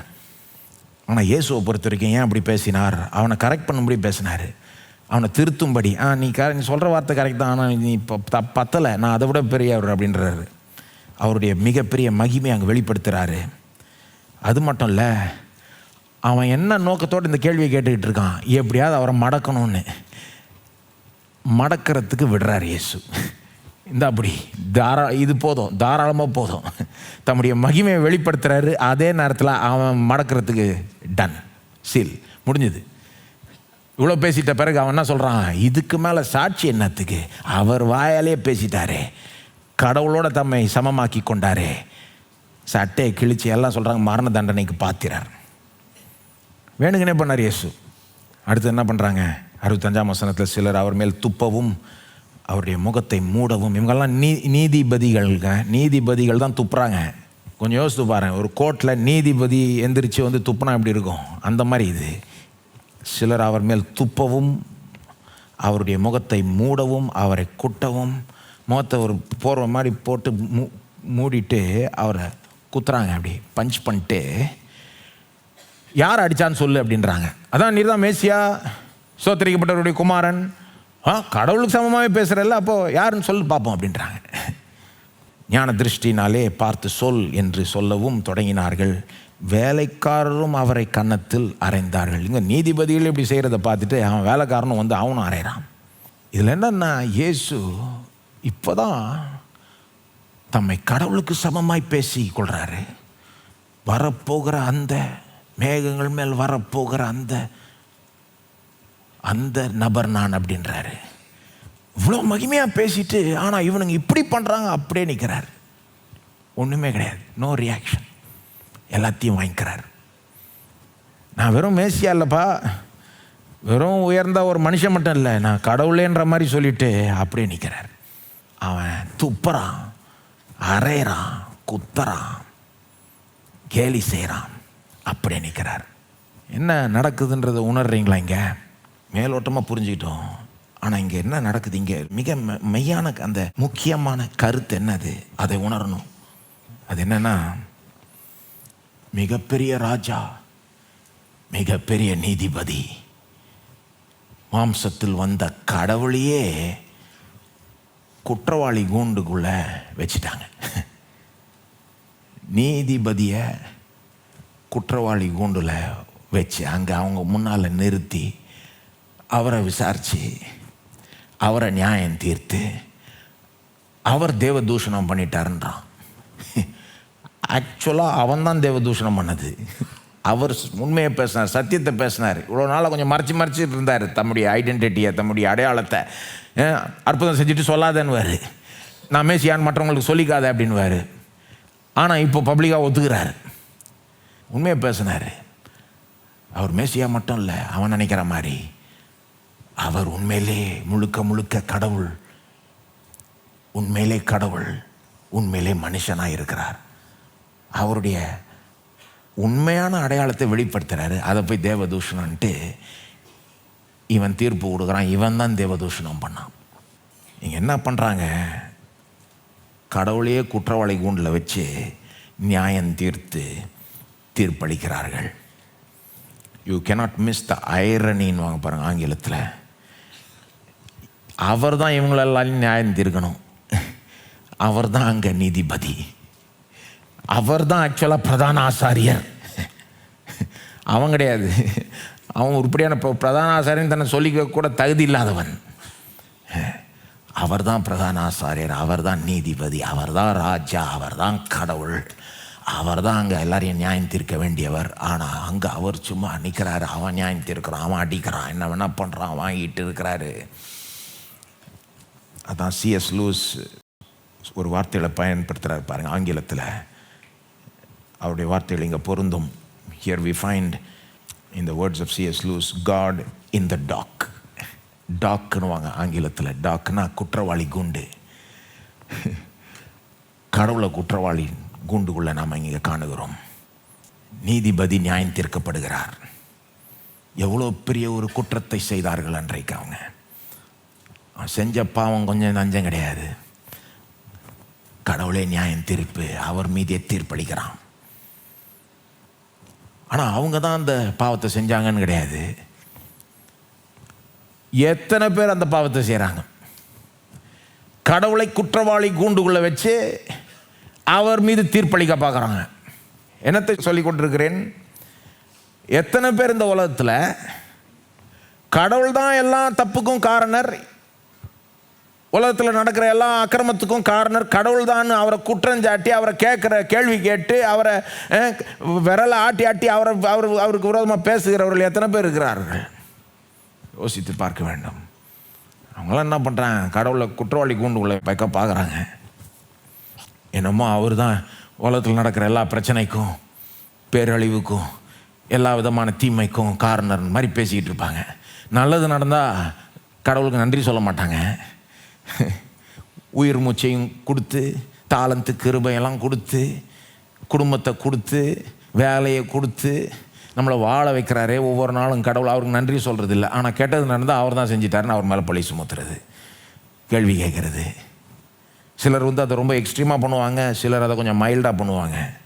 உலகத்தார் அவிசுவாசிகள் அதை செய்வாங்க, சில நேரம் விசுவாசிகள் கூட அதை சில நேரம் ஓரளவுக்கு செய்கிறாங்க. என்னங்க, பைபிளில் இருக்கிற சங்கீதக்காரனே சில நேரம் அப்படி செய்கிறான். சங்கீதம் 44 வாசித்து பாருங்க. அவன் பேசுகிறப்போ நமக்கு ஒரு மாதிரி இருக்கும், ஐயோ என்ன இந்த மாதிரி பேசலாமா, இவ்வளோ தூரம் கடவுளை கேள்வி கேட்குறான், அவர் என்னமோ தப்பு பண்ணிட்ட மாதிரி, கடவுளையே குற்றவாளி கூண்டில் வச்சு கேள்வி கேட்குற மாதிரி, விசாரிக்கிற மாதிரி, தீர்ப்பளிக்கிற மாதிரி. உலக மகா யுத்தம், 2ஆம் மகா யுத்தத்துக்கு அப்புறம், அந்த உலக மகா யுத்தத்துக்கு அப்புறம் அந்த அந்த அந்த யுத்தத்தில் தான் என்ன ஆச்சு? ஹிட்லர், ஜெர்மனி ஆண்ட அந்த ஹிட்லர் எத்தனையோ யூதர்களை கொண்டான் இல்லையா? 60 லட்சம் யூதர்களை கொன்றான். அந்த இனத்தையே அழிக்கணும்னு பார்த்தவன். அந்த யுத்தம் நடந்து முடிஞ்ச பிறகு ஹிட்லர்லாம் செத்துட்டான் பாருங்க. அதுக்கப்புறம் ஜெர்மனியில் எல்லாரும் உணர தொடங்குறாங்க எவ்வளோ பெரிய தப்பு நடந்துருச்சுன்னு. அந்த நேரத்தில் ஒரு ஜெர்மன் பாஸ்டர் ஒரு நாடகத்தை எழுதுகிறார். அந்த நாடகத்தின் பேர் வந்து த சைன் ஆஃப் ஜோனா. அதில் வந்து இந்த நாடகத்தினுடைய சப்ஜெக்டே என்னன்னா, இதற்கான பழி யார் மேலே சுமத்தப்படணும், யாரை குற்றவாளி கூண்டில் ஏற்றி விசாரணை நடத்தி நியாயம் தீர்க்கணும், இதுக்கு அதுதான் சப்ஜெக்டே. அந்த நாடகத்தை எழுதுறாரு. எப்படி எழுதுறாருன்னா, முதல்ல வந்து விசாரணை நடக்குது, பொதுமக்களை கூப்பிட்றாங்க. சும்மா பொதுமக்கள் அவங்கள கூப்பிட்டு குற்றவாளி கூண்டில் ஏற்றி கேள்வி கேட்குறாங்க. யூதரில் தரன்னு அவங்க வீடுகள்லேருந்து இழுத்துட்டு போனாங்களே, உங்களுக்கு முன்பாக தானே இழுத்துட்டு போனாங்க, நீங்கள் பார்த்துக்கிட்டு சும்மா இருந்தீங்களே, நீங்கள் பண்ண தப்பு தானே அப்படின்னு கேள்வி கேட்குறாங்க. அந்த பொதுமக்கள் சொல்கிறாங்க, ஆமாம் கரெக்டு, நாங்கள் பார்த்துட்டு சும்மா தான் இருந்தோம், எங்கள் முன்னால் தான் செஞ்சாங்க, ஆனால் நாங்கள் பண்ண தப்பு அவ்வளோ பெருசு இல்லை, தரன்னு இழுத்துட்டு போனானே அவனை பிடிங்க அப்படின்னாங்களாம். அது யார்? அந்த இராணுவ வீரர்கள், சோல்ஜர்ஸ், அந்த போலீஸ் அஃபீஷியல்ஸ் அவங்கெல்லாம். ஸோ அவங்கள கூப்பிட்றாங்க. அவனை குற்றவாளி கூண்டில் ஏற்றி அவனை கேள்வி கேட்குறான். தரன்னு இழுத்துட்டு போனீங்களா, அவங்க சொந்த வீட்டிலேருந்து இழுத்துட்டு போய் அவனை எங்கேயோ ஒரு ஸ்லம்மில் மாதிரி ஒரு கெட்டோவில் தங்க வச்சு அடுத்தது அவனை கொலையே செய்தார்கள். இப்படி இழுத்துட்டு போனது நீங்கள் தானே, தப்பு தானே அது அப்படின்னு சொன்னப்போ அவங்க சொன்னாங்களாம், ஆமாம் நாங்கள் தான் தரன்னு இழுத்துட்டு போனோம், தப்பு செஞ்சிட்டோம், ஆனால் நாங்கள் செஞ்சது ஒன்றும் கிடையாது, நாங்கள் வெறும் ஆர்டரை தானே ஃபாலோ பண்ணோம், எங்களுக்கு உத்தரவு வந்தது கூட்டிகிட்டு போனோம், எங்களுக்கு ஆர்டர் கொடுத்துறவங்க கேளுங்க அப்படின்றான். சார் அடுத்த ஆளை கூப்பிட்றாங்க.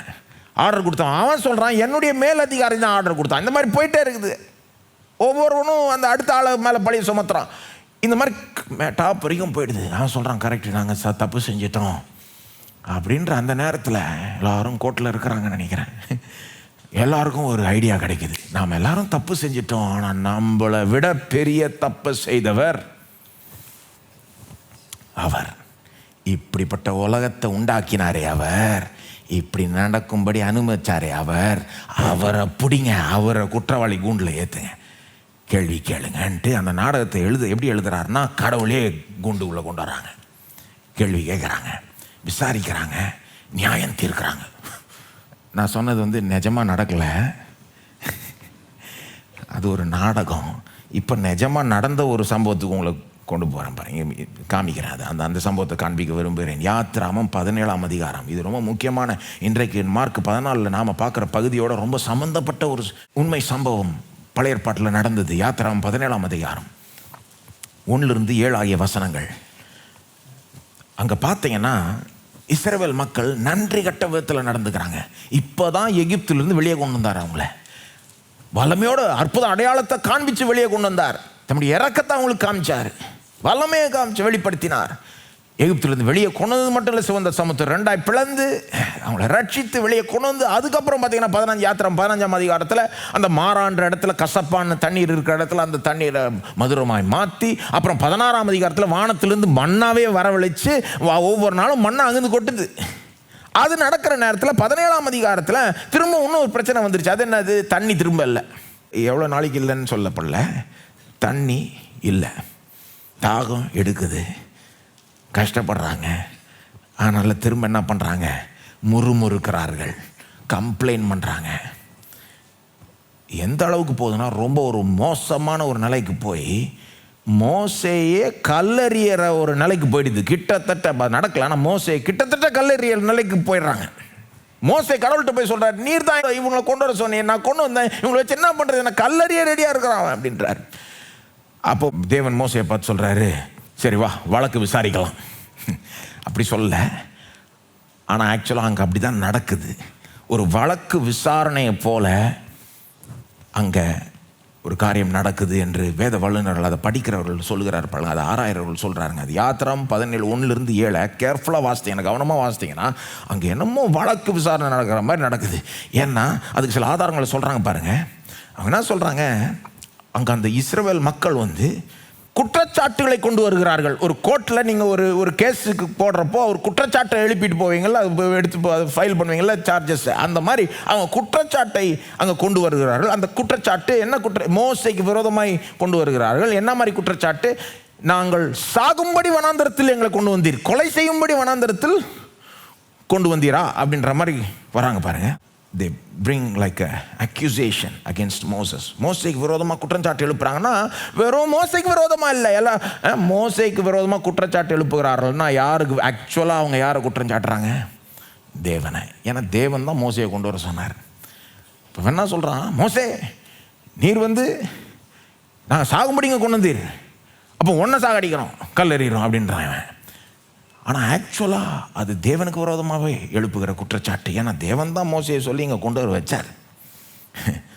அப்போ அங்கே ஒரு குற்றச்சாட்டு கொண்டு வரப்படுது, அது ஒரு ஆதாரம், இது ஒரு வழக்கு விசாரணை போல் நடக்குதுன்னு. இன்னொரு காரியம், தேவன்கிட்ட மோசே கம்ப்ளைண்ட் இது மாதிரி சொல்கிறப்போ, இவங்களை வச்சு என்ன பண்ணுறதுன்னு சொல்கிறப்போ, என்னை கல்லறிய ரெடியாக இருக்கிறாங்கன்னு சொல்கிறப்போ தேவன் சொல்கிறார் 5ஆம் வசனத்தில் என்னன்னு சொல்கிறாரு, நீ இஸ்ரவேல் மூப்பரில் சிலர் உன்னோட கூட்டி கொண்டு நீ நதியை அடித்த உன் கோலை உன் கையில் பிடித்து கொண்டு ஜனங்களுக்கு முன்னே நடந்து பலரையும் கூட்டு வா அப்படின்றார். கூட்டு வரப்போ மறந்துடாத மூப்பர்கள் வரணும் சிலர்.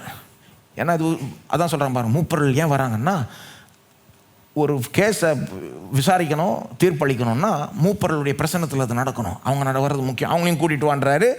அப்போ இன்னொரு காரியம் சொல்கிறார், உன் கோலை, எந்த கோலை, நீ நதியை அடித்த உன் கோலை உன் கையில் பிடித்து கொண்டு ஜனங்களை கூட்டிகிட்டு வா. அந்த கோல் பாருங்கள், அந்த கோலை வச்சு தான் எகிப்தில் இருந்த நதியை அடித்தார். அடித்த பண்ணாச்சு அந்த நதி, அந்த தண்ணீர் அப்படியே ரத்தமாக மாறிட்டு. அந்த கோலை வச்சு எவ்வளோ செஞ்சார் மோசே? that rod has by now become a symbol of God's judgment. அந்த கோலை எடுத்து எகிப்துக்கு நேராக நீட்டினப்போ தேவனுடைய நியாய தீர்ப்பு அவர்கள் மீது விழுந்தது. 400 வருஷமாக இஸ்ரவேல் ஜனங்களை உபத்திரவப்படுத்தினதற்கான தேவனுடைய நியாய தீர்ப்பு அந்த கோலின் மூலமாக தான் வந்தது அவங்களுக்கு. அந்த கோலை கீழே போட்டப்போ சர்ப்பமாச்சு, மற்ற சர்ப்பங்களை விழுங்குச்சு. கோலை வச்சு அந்த நதியை அடித்தப்போ அது ரத்தமாய் மாறிட்டு. அந்த கோலையும் எடுத்துகிட்டு வான்றார். அந்த கோல் நியாய தீர்ப்புக்கே ஒரு அடையாளம் ஆயிடுச்சு. அதுக்குள்ளே விசாரணை நடத்துவோம் வா அப்படின்றாரு. மூப்பரில் கொண்டு வா, கோலை எடுத்துக்கிட்டு வா, ஜனங்கள் ஒன்று ஃபாலோ பண்ணிட்டோம் அப்படின்ட்டு. எங்கே போகிறாங்க அது சரி, எங்கே போகிறாங்கன்றது அடுத்து சொல்கிறேன். பட் இன்னொரு ஆதாரம் இருக்குது. இது ஒரு வழக்கு விசாரணை போல் நடத்தப்படுதுன்றதுக்கு இன்னொரு ஆதாரம் இதை வல்லுநர்கள் என்ன சொல்கிறாங்கன்னா, அங்கே பயன்படுத்தப்படுகிற நிறைய வார்த்தைகள் ஒரு கோர்ட்ரூம் செட்டிங்கில் வழக்கமாக பயன்படுத்துகிற வார்த்தைகள் என்று சொல்லுகிறார்கள். எந்த வார்த்தைகள்லாம் 2ஆம் வசனத்தில் மோசே சொல்கிறார், உதாரணத்துக்கு என்னோட ஏன் வாதாடுகிறீர்கள். கோர்ட்டில் தான் வாதாடுவாங்க பாருங்கள், ஆர்கியூ பண்ணுவாங்க, ஃபார்மல், அது ஒரு ஃபார்மல்வான வார்த்தைன்றாங்க. அந்த ஒரு நீதிமன்றத்தில் வாதாடுறதை குறிக்கிற மாதிரி சொல்லுதுன்றாங்க. என்னோட ஏன் வாதாடுகிறீர்கள். அதே மாதிரி ஒரு காரியம் 7ஆம் வசனத்தில் வருது பாருங்க, இன்னொரு வார்த்தை. அந்த இடத்துக்கு மோசே எப்படி பேர் வைக்கிறாரு, மாசா மேரிபா அப்படின்னு பேர் வைக்கிறாரு. மேரிபான்றதும் அந்த வாதாடுற அந்த கான்செப்ட்லேருந்து வருகிற ஒரு வார்த்தை. அப்போது பல ஆதாரங்களை வேத வல்லுநர்கள் இதை பார்க்குறப்ப என்ன சொல்கிறாங்க, என்னமோ இங்கே வழக்கு விசாரணை நடத்துகிற மாதிரி தேவன் செய்கிறார், வா போகலாம் விசாரிக்கலாம் அப்படின்றாரு. அப்போ மோசே அவர் சொன்ன மாதிரி போகிறாரு, மூப்பரில் கூட்டிகிட்டு அந்த கோலை எடுத்துக்கிட்டு ஜனங்கள்லாம் அவரை ஃபாலோ பண்ணுறாங்க. எங்கே போகிறாங்க? ஒரு கண்மலைக்கு போகிறாங்க. தேவன் சொல்கிறார் 6ஆம் வசனத்தில், அங்கே ஓரேபில் நான் உனக்கு முன்பாக கண்மலையின் மேல் நிற்பேன். அங்கே வான்றாரு, நான் உனக்கு முன்பாக கண்மலையின் மேல் நிற்பேன். இது ரொம்ப ஒரு வினோதமான ஒரு வார்த்தைகள் என்று சொல்கிறாங்க. ஏன்னா வழக்கமாக பழைய ஏற்பாட்டில் நீங்கள் பார்க்குறப்போ தேவன் எப்படி சொல்வார், நீ எனக்கு முன்பாக நில்லுன்னுவார். நீ எனக்கு முன்பாக நில்லு, ஜனங்கள் என்ன முன்பாக நிற்க சொல்லு அப்படின்வார். ஆனால் இங்கே தலையில் சொல்கிறார், நான் உனக்கு முன்பாக கண்மலையின் மேல் நிற்பேன். அப்போ மோசே போகிறாரு, கண்மலை இருக்குது. தேவன் சொல்கிறார், நான் உனக்கு முன்பாக கண்மலையின் மேல் நிற்பேன். எங்கே நிற்கிறார் தேவன்? கண்மலையின் மேல். எல்லாம் சொல்லுங்க, கண்மலையின் மேல். அடுத்தது என்ன சொல்கிறார் மோசே, நீ அந்த கண்மலையை அடி, அப்பொழுது ஜனங்கள் குடிக்க அதிலிருந்து தண்ணீர் புறப்படும். நான் உனக்கு முன்பாக கண்மலை மேலே நிற்பேன், நீ அந்த கோல் எடுத்துகிட்டு கண்மலையை அடி, அடித்தா தண்ணி வரும், அவங்க குடிக்கலாம், பிழைச்சிக்கலாம். நான் நினைக்கிறேன் ஒருவேளை மோசையை நினச்சிருக்கலாம், உங்களுக்கு இருக்குது வாங்க இன்னைக்கு கோலை எடுத்துகிட்டு வர சொல்லிட்டாரு, என்னையா கல்லறிய பார்த்தீங்க, கோலை வச்சு என்ன பண்ணியிருக்கேன்னு தெரியல, வா அப்படின்ட்டு உற்சாகமாக ஒரு வேளை நடந்திருக்கலாம். ஆனால் தேவன் என்ன சொல்கிறார் கடைசியா, அவங்கள அடிக்காத, கண்மலை அடின்றார். கண்மலை அடித்து கண்மலையிலேருந்து தண்ணீர் வந்தது நமக்கு எல்லாரும் தெரியும். என்ன அர்த்தங்க? கண்மலை அடித்து தண்ணி இருந்தால் என்ன சொல்ல வருது வேதம்? அதான் அந்த வார்த்தைகள் ரொம்ப முக்கியம். உனக்கு முன்பாக நான் உனக்கு முன்பாக கண்மலையின் மேல் நிற்பேன். என் பிரசனம் கண்மலையின் மேல் இருக்கும். நீ என்ன பண்ண? நியாய தீர்ப்புக்கு அடையாளமாக இருக்கிற உன் கோலை எடுத்து கண்மலை அடின்றார். என்ன திரும்ப சொல்கிறாரு? அவங்க வாங்க வேண்டிய அடியை நானே வாங்கிக்கிறேன்றார். நான் அடி வாங்கினாதான் அவன் பிழைக்க முடியும், இல்லைன்னா அவன் அடி வாங்கி சாகணும். வாய்களையே பேசிட்டாங்க, தேவனையே குற்றச்சாட்டி விட்டார்கள். உயிர் மூச்சையும் ஜீவனையும் ரட்சிப்பையும் கொடுத்த தேவனையே குற்றம் சாட்டியாச்சு. இதுக்கு யாராவது அடி வாங்கணும். இதுக்கு மட்டும் இல்லை, இது ஒரு அடையாளம். பாருங்க, பவுல் சொல்லுகிறார், இந்த பகுதியை குறித்து பவுல் சொல்லுகிறார். தெரியுமா உங்களுக்கு? 1 கொரிந்தியர் 10ஆம் அதிகாரத்தில் 4ஆம் வசனத்தில் எக்ஸாக்டாக இந்த பகுதியை குறித்து பவுல் சொல்லுகிறார், அந்த கண்மலை கிறிஸ்துவே.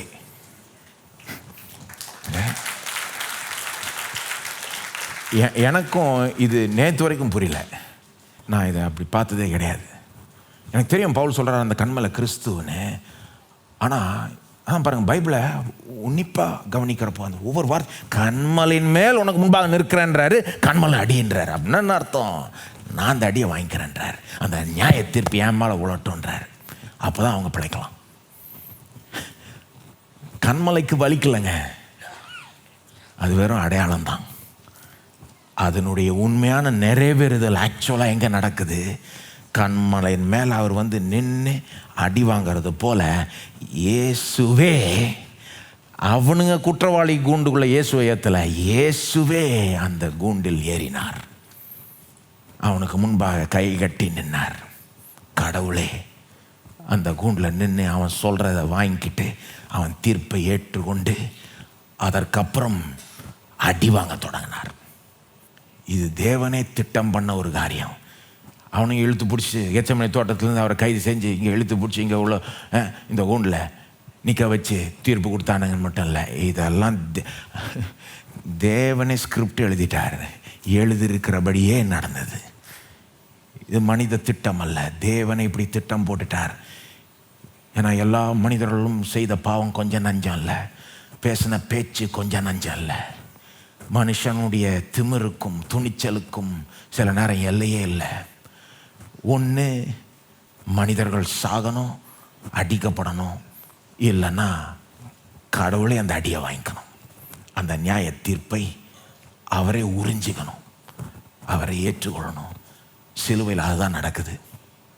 நாம் தேவனை தவறாய் குற்றச்சாட்டியும் உலகத்தின் பிரச்சனைகள் எல்லாம் அவர் மேலே பழிய சுமத்தியும் அவர் நமக்காக குற்றவாளி கூண்டில் ஏறி நமக்கு வர வேண்டிய நியாய தீர்ப்பு அவர் பெற்று மரண தண்டனையும் அவர் ஏற்றுக்கொண்டு நம்முடைய பாவங்கள் அனைத்தையும் அதற்கு வேண்டிய தண்டனையை செலுத்தி உலக பிரச்சனைக்கான பதிலை உண்டாக்கி தருகிறார். எல்லாம் சொல்கிறாங்க இன்றைக்கி, எல்லாம் பிரச்சனைக்கு இவர் தானே காரணம், பிரச்சனைக்கு இவர். ஏங்க அந்த மாதிரி பேசுகிறதே நம்ம பிரச்சனை. ஆனால் அந்த பாவம் மட்டும் இல்லாமல் எல்லா பாவத்தையும் ஏற்றுக்கொள்கிறதுக்கு எனக்காக அந்த கூண்டில் பூந்து எனக்காக குற்றவாளி என்ற அந்த தீர்ப்பை அவர் ஏற்றுக்கொண்டார். அந்த தண்டனையை செலுத்தி அந்த சிலுவையின் மூலமாக தான் இன்றைக்கு உலக பிரச்சனைகளுக்கான தீர்வு உண்டாகிவிட்டது. அவர் பிரச்சனைக்கு காரணர் அல்ல, தீர்வுக்கு தான் காரணர். சிலுவை தான் எல்லா உலக பிரச்சனைகளுக்கும் தீர்வு. God put himself in the dock. இயேசுவே, தேவனே நமக்காக குற்றவாளி என்ற இந்த தீர்ப்பை ஏற்றுக்கொள்கிறார், நமக்காக பாடுபடுகிறார். அப்போ தான் நாம் பிழைக்க முடியும், நாம் ஆசீர்வதிக்கப்பட முடியும். இதுதான் இங்கே மெயினான கருத்து. இதுதான் இறங்கணும் உங்களுக்குள்ள. இதை நம்ம வாழ்க்கையில் எப்படி அப்ளை பண்ணுறது? இது நல்லா இறங்கணும் பாருங்கள், இது நல்லா உள்ளே போகணும். அப்படியே உள்ளத்து நாளத்தில் அப்படியே போய் அது நடப்படணும். இந்த சத்தியம் நடப்பட்டதுன்னா வாழ்க்கையில் பல காரியங்கள் மாறும். எனக்காக குற்றவாளி கூண்டில் ஏறினார், எனக்காக குற்றவாளி என்ற தீர்ப்பை ஏற்றுக்கொண்டார், எனக்காக என் தண்டனையை சுமந்து கொண்டார். இதனால் என் வாழ்க்கை எப்படிங்க மாறணும், இது எப்படி நான் ப்ராக்டிக்கலாக எனக்கு எப்படி இது உதவுது? சில காரியங்களை சொல்கிறேன். நம்பர் 1, இயேசு இப்படி செஞ்சதுனால நீங்கள் உங்களையே கண்டனம் பண்ணக்கூடாது.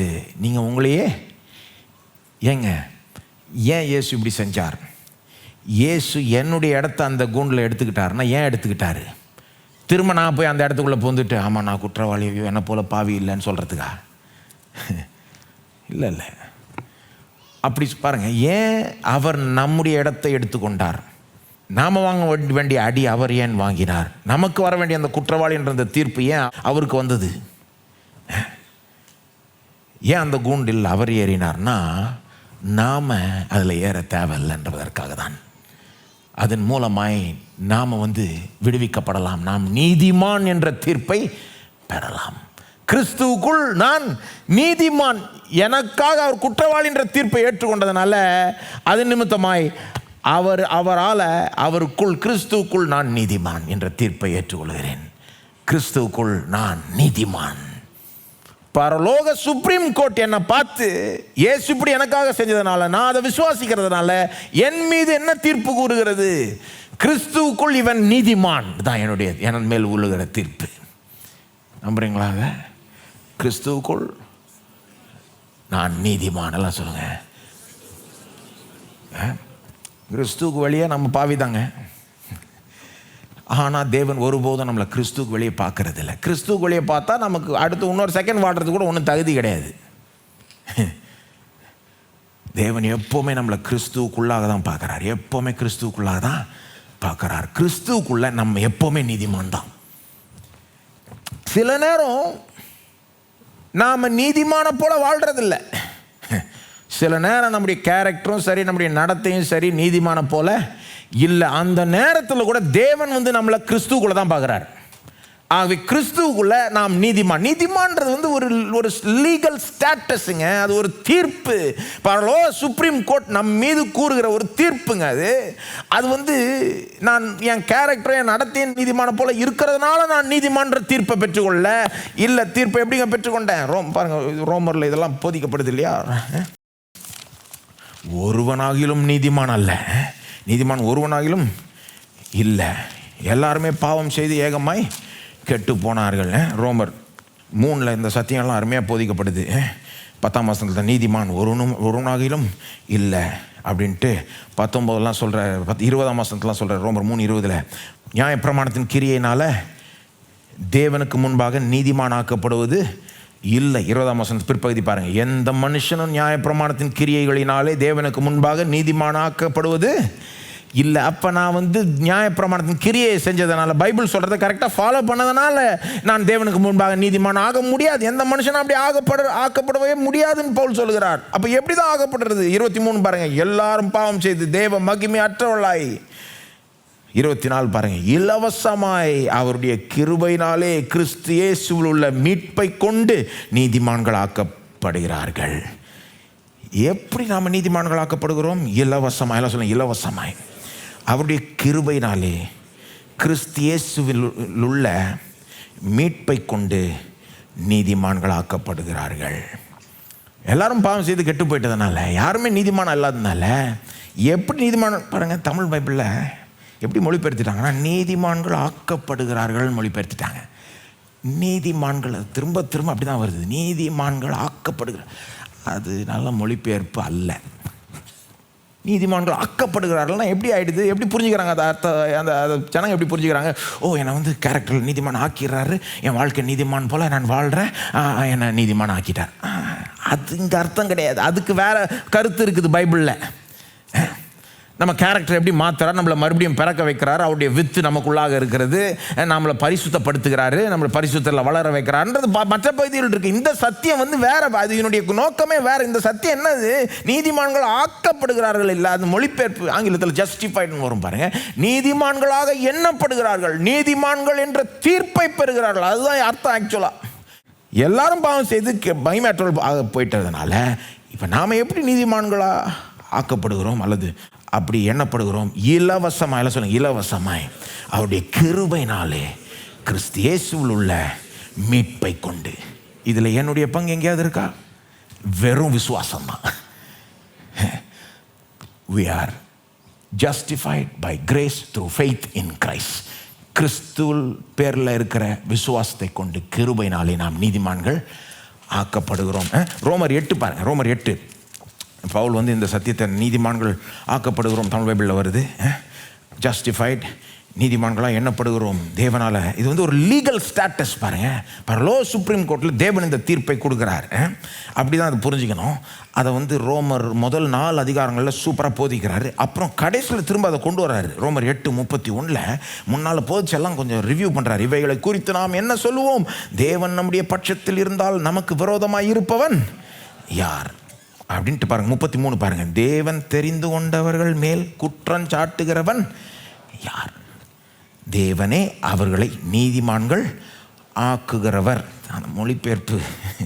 ஆனால் அந்த வசனத்தை வச்சே நீங்கள் புரிஞ்சுக்கலாம். தேவன் தெரிந்து கொண்டவர்கள் மேல் குற்றம் சாட்டுகிறவன் யார்? யார் வந்து தேவன் தெரிந்து கொண்டவர்களை குற்றம் சாட்ட முடியும்? யாராவது குற்றச்சாட்டு எழுப்ப முடியுமா? பிசாசு எழுப்ப முடியுமா? மற்றவர்கள் எழுப்ப முடியுமா? தேவன் தெரிந்து கொண்டவர்கள், தேவன் ரட்சித்தவர்கள் மேல் குற்றச்சாட்டு எழுப்ப முடியுமா? முடியவே முடியாது. ஏன்னா தேவனே, எல்லாம் சொல்லுங்க, தேவனே, தேவனே, என்ன வார்த்தை, தேவனே அவர்களை நீதிமான்களாய் தீர்க்கிறார். தேவனே அவர்களை நீதிமான்களாய் எண்ணுகிறார். தேவன் நம்மளை பார்த்து நீதிமான் சொல்லிட்டா வேற எவன் குற்றம் சாட்ட முடியுன்றார். அதுக்கு மேலே தொடர்ந்து பேசுகிற பாருங்க. 34 ஆக்கினைக்குள்ளாக தீர்க்கிறவன் யார்? யார் நமக்கு வந்து ஒரு நெகட்டிவான தீர்ப்பு கொடுக்க முடியும்? அவனுங்கெல்லாம் இயேசுவை என்ன சொன்னாங்க அன்னைக்கு? மரணத்துக்கு பாத்திரர். இவர் மரணத்துக்கு பாத்திரர். ஏன் அப்படி சொன்னாங்கன்னா, நாம அதுக்கு ஆப்போசிட்டான தீர்ப்பை பெறும்படி. இன்னைக்கு யாராவது நம்மளை அந்த மாதிரி ஆக்கினைக்குள்ளாக தீர்க்கிறவன் யார் அப்படின்றார் பவுல். கிறிஸ்துவே மரித்தவர், அவரே எழுந்தும் இருக்கிறவர், அவரே தேவனுடைய வலது பாரசத்தில் இருக்கிறவர், நமக்காக வேண்டுதல் செய்கிறவரும் அவர். யாரும் நம்மளை குற்றம் சாட்ட முடியாது. பிசாசு நம்மளை குற்றம் சாட்ட முடியாது. மற்றவர்கள் நம்ம. ஆகவே என்னன்னா பாதி நேரம் நாமளை குற்றம் சாட்டி போனோம். நம்ம போதும் நம்மளையே அழிச்சிக்கிறதுக்கு. சில நேரம் பிசாசும் தேவையில்ல, உலகமும் தேவையில்ல, எதுவும் தேவையில்லை. நம்மளையே நம்ம கண்ணாடியில் பார்த்து நம்மளையே ஒன்றும் இல்லாமல் ஆக்கிடுவோம். சில நேரம் நம்மளையே குற்றம் சாட்டிக்கிட்டு ஒரு குற்ற மனப்பான்மையோடையே வாழ்ந்துக்கிட்டு, எனக்கு எதையும் பெறத்துக்கு தகுதி இல்லை, நான் இந்த ஊழியத்தை செய்கிறதுக்கு எனக்கு தகுதி இல்லை, எனக்கு வந்து இந்த ஆசீர்வாதத்தை பெறத்துக்கு தகுதி இல்லை, இதுக்கெல்லாம் போகிறதுக்கு எனக்கு ஏங்க, உங்கள் தகுதியை வச்சா தேவன் ஆசீர்வதிக்கிறாரு. ஏன்னா உங்கள் தகுதியை வச்சா நீங்கள் பரலோகம் போகிறீங்க. என்னங்க அடிப்படையே? என்னங்க? இலவசமாய் அவருடைய கிருபையினாலே இயேசுவில் உள்ள மீட்பை கொண்டு நீதிமான்கள் ஆக்கப்படுகிறோம். யாரும் நம்மளை குற்றச்சாட்ட முடியாது. அதான் பாருங்க, பவுல் சொல்றாரு ஒரு இடத்துல கொரிந்தியரை பார்த்து சொல்றாரு. ஏன்னா அவங்கெல்லாம் கொஞ்சம் அவரை ஒரு மாதிரி நினைச்சு பேசுறவங்க கொரிந்தியர்கள். அவரை இழிவா பவுல் அப்போஸ்தலனாகிய பவுலே இழிவா நினைச்சு பேசுறாங்க. பவுல் சொல்றாரு அவங்கள்ட்ட, I don't care what you think அப்படின்றார். நீ எனக்கு என்ன வேணா பேசிக்கோ, என்ன வேணா நினைச்சிக்கோ, நான் எனக்கு கவலையே கிடையாது போன்றார். அப்புறம் சொல்றாரு, I don't care what I think about my self, I don't care what you think about. என்னை பற்றி நீ என்ன நினைக்கிறேன்னு எனக்கு கவலை இல்லை, என்னை பற்றி நான் என்ன நினைக்கிறேன்னு கூட கவலை இல்லை. எனக்கு எது முக்கியம்னா என்னை பற்றி கடவுள் என்ன நினைக்கிறார். இதுதான் கிறிஸ்தவ வழி. உலகத்தில் சொல்லுவாங்க, மற்றவங்க உன்னை பற்றி என்ன பேசினாலும் நீ உன்னை பார்த்து சொல்லிக்கோ, நீ வந்து யூ ஆர் பியூட்டிஃபுல், நீ அழகுள்ளவன், நீ அழகி, நீ வந்து உங்ககிட்ட எல்லாம் பாசிட்டிவாக இருக்குது அப்படின்னு. சில நேரம் கண்ணாடியை பார்த்தா சொல்ல வர மாட்டேங்குதானா? உலகத்தின் வழி. சரி, அவங்களுக்கு தெரிஞ்சதை சொல்கிறாங்க. கிறிஸ்தவ வழி அதை விட பெருசுங்க. என்ன சொல்லுது வேதம்? மற்றவங்க உன்னை பற்றி என்ன சொல்கிறாங்கன்னு முக்கியம் கிடையாது. நீ உன்னை பற்றி என்ன சொல்கிறியோ பெருசாக நினைக்கிற, அது கூட அவர் என்ன சொல்கிறார். அவர் உன்னை நீதிமான் சொல்லிட்டா நீதிமான் தான், அவர் உன்னை பிள்ளைன்னு சொல்லிட்டா பிள்ளை தான். அது மாறுவதே கிடையாது. அப்போ பாவம் செஞ்சுட்டா என்னங்க? அப்போ வாழ்க்கை சரியா இல்லைன்னா என்னங்க? ஏங்க, நீங்கள் உண்மையான தேவனுடைய பிள்ளைன்னா அந்த பாவம் செஞ்சீங்கன்னா அப்போ அதை உணர்த்துவார் தேவன். அதை நீங்கள் உணர்ந்து அதை அறிக்கை செய்து திரும்பவும் சுத்திகரிப்பை பெற்று மன்னிப்பை பெற்று தொடர்ந்து போயிட்டே இருக்கணும் பாருங்க. ஆனால் அதனால நீதிமான் அந்த ஒரு உங்களுடைய ஸ்டேட்டஸ், தேவனுடைய தீர்ப்பு மாறுவதில்லை. அப்போது நாம் நம்மளையே கண்டனம் பண்ணிக்க கூடாது. அதுக்காக இயேசு குற்றவாளி கூண்டுக்குள்ளே ஏறினார். அது ஒன்று, நம்மளே நம்ம கண்டனம் பண்ணிக்கூடாது. ரெண்டாவது, மற்றவர்களை கண்டனம் பண்ணக்கூடாது. நம்மளே கண்டனம் பண்ணிக்கூடாதுன்னா அப்புறம் நிச்சயமாக மற்றவர்களையும் கண்டனம் பண்ண. we should not condemn ourselves, we should not condemn others, we should apply this truth like that. பாருங்க, நான் பர்ஃபெக்டாக வாழ்ந்ததுனால நான் நீதிமான் ஆயிட்டேன்னா, கர்த்தர் என்ன நீதிமான் என்று ஏற்றுக்கொண்டார்னா, அதனால நீதிமான்ற தீர்ப்பை கொடுத்தாருனா, பரவாயில்ல இவன் பர்ஃபெக்டாக வாழ்ந்துட்டான், இவனுக்கு நீதிமான்ற தீர்ப்பு தகும் அப்படின்னு கொடுத்துருந்தாருன்னு வைங்க, எனக்கு நான் எப்படி இருந்திருப்பேன்னா, மற்றவளை பார்க்குறப்போ எனக்கு ஒரு பெருமை இருக்கும். பாரு, நான் பர்ஃபெக்டாக வாழ்ந்ததுனால தான் நான் கர்த்தர் என்னை ஏற்றுக்கொள்கிறாரு, அதனால தான் என்ன ஆசீர்வதிக்க, அதனால தான் நான் இப்படி இருக்கிறேன். அவங்கெல்லாம் கரெக்டாக வாழல, செய்ய வேண்டியதை செய்யலை, அதனால தான் இப்படி இருக்கிறாங்க அப்படின்னு பெருமை வந்திருக்கலாம் நமக்கு. நம்ம யாரும் பர்ஃபெக்டாக ஒன்றும் வாழ்கிறது இல்லை அப்படின்னு நினைக்கிறவங்க முட்டாள்தனம். அது உண்மை அவங்கள்ட்ட மறைக்கப்படுது, வஞ்சிக்கப்படுகிறார்கள், அது வேறு விஷயம். ஆனால் பேசுகிறது முறை அப்படி பேசிப்பாங்க, பர்ஃபெக்டாக வாழ்கிற மாதிரி. ஆனால் நான் என்ன சொல்கிறேன், ஒருவேளை அப்படி வாழ்ந்து அது நிமித்தமாய் நீதிமான் என்று அந்த தீர்ப்பை தேவனிடத்திலிருந்து நம்ம பெற்றிருந்தோம் என்றால் எப்படி இருந்திருப்போம்? பெருமை பிடிச்சவங்களா இருந்திருப்போம், மற்றவங்களை கீழ்த்தனமாக பார்த்துருப்போம். ஆனால் நாம் அப்படி நீதிமான்கள் ஆகலை. எப்படி ஆனோம்? சுத்த கிருபை. எனக்காக அவர் குற்றவாளி கூண்டில் ஏறினதுனால, எனக்காக குற்றவாளின்ற அந்த தீர்ப்பை அவர் ஏற்றதுனால, என் தண்டனை அவர் சுமந்து தீர்த்ததுனால, அதனால தான் நான் நீதிமான் என்று அழைக்கப்படுகிறேன். அப்படி உணர்ந்துட்டீங்கன்னா மற்றவளை பார்க்குறப்போ மற்றவளை கண்டனம் பண்ண உங்களுக்கு தோணாது. ஒருவேளை அவங்க தப்பு செஞ்சால் கூட அவங்க தப்பை பெருசுப்படுத்த உங்களுக்கு என்ன தோணாது. ஏன்னா உங்கள் தப்பை கடவுள் பெருசுப்படுத்தலையே. பெருசுப்படுத்தினாரு, ஆனால் அதுக்கு வர வேண்டிய அடி அவரே வாங்கிட்டாரு. ஆகவே மற்றவர்கள் தப்பு செய்கிறப்போ, பாவம் செஞ்சால் கூட, சரியாக இல்லாதப்போ கூட அவங்கள எக்ஸ்போஸ் பண்ணி, அவங்கள அவமானப்படுத்தி, அவங்கள மட்டம் தட்டி பேசி, அவங்கள குற்றம் சாட்டி, அவங்கள கண்டனம் பண்ணி, அவங்கள போட்டு ஒரே முட்டை அமுக்கி இப்படிலாம் பண்ண தோணாது நமக்கு. ஏன்னா தேவன் நம்மளை அப்படி நடத்தலையே. மற்றவர்களை அந்த விதத்தில் கண்டனம் பண்ண தோணாது.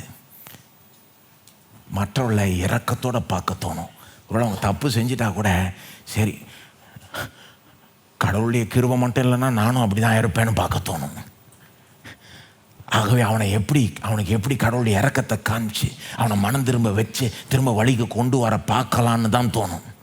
அவனுக்காக ஜெபிக்க தோணும், அவனுக்கு உதவி செய்ய தோணும், அவனுக்கு அன்பு காட்ட தோணும். பாருங்க, அவனை அவமானப்படுத்தி 4 பேருக்கு முன்னால் எக்ஸ்போஸ் பண்ணி, அவனை கண்டனம் பண்ணி, என்னங்க இதெல்லாம் கிறிஸ்தவ வழியா? இதெல்லாம்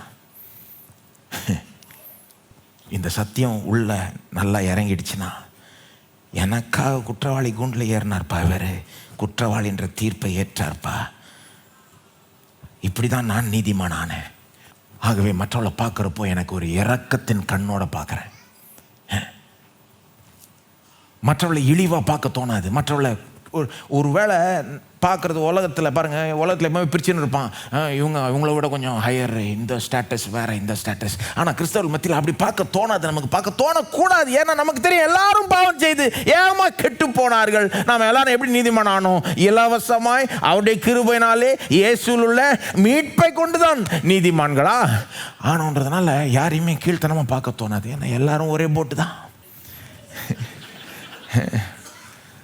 ஒரே போட்டில் தான் இருந்தோம், ஒரே போட்டுக்கு தான் கொண்டு வந்திருக்கிறார், ரட்சித்திருக்கிறார், நீதிமான்கள் ஆக்கியிருக்கிறார், பிள்ளைகளாய் ஆக்கியிருக்கிறார்.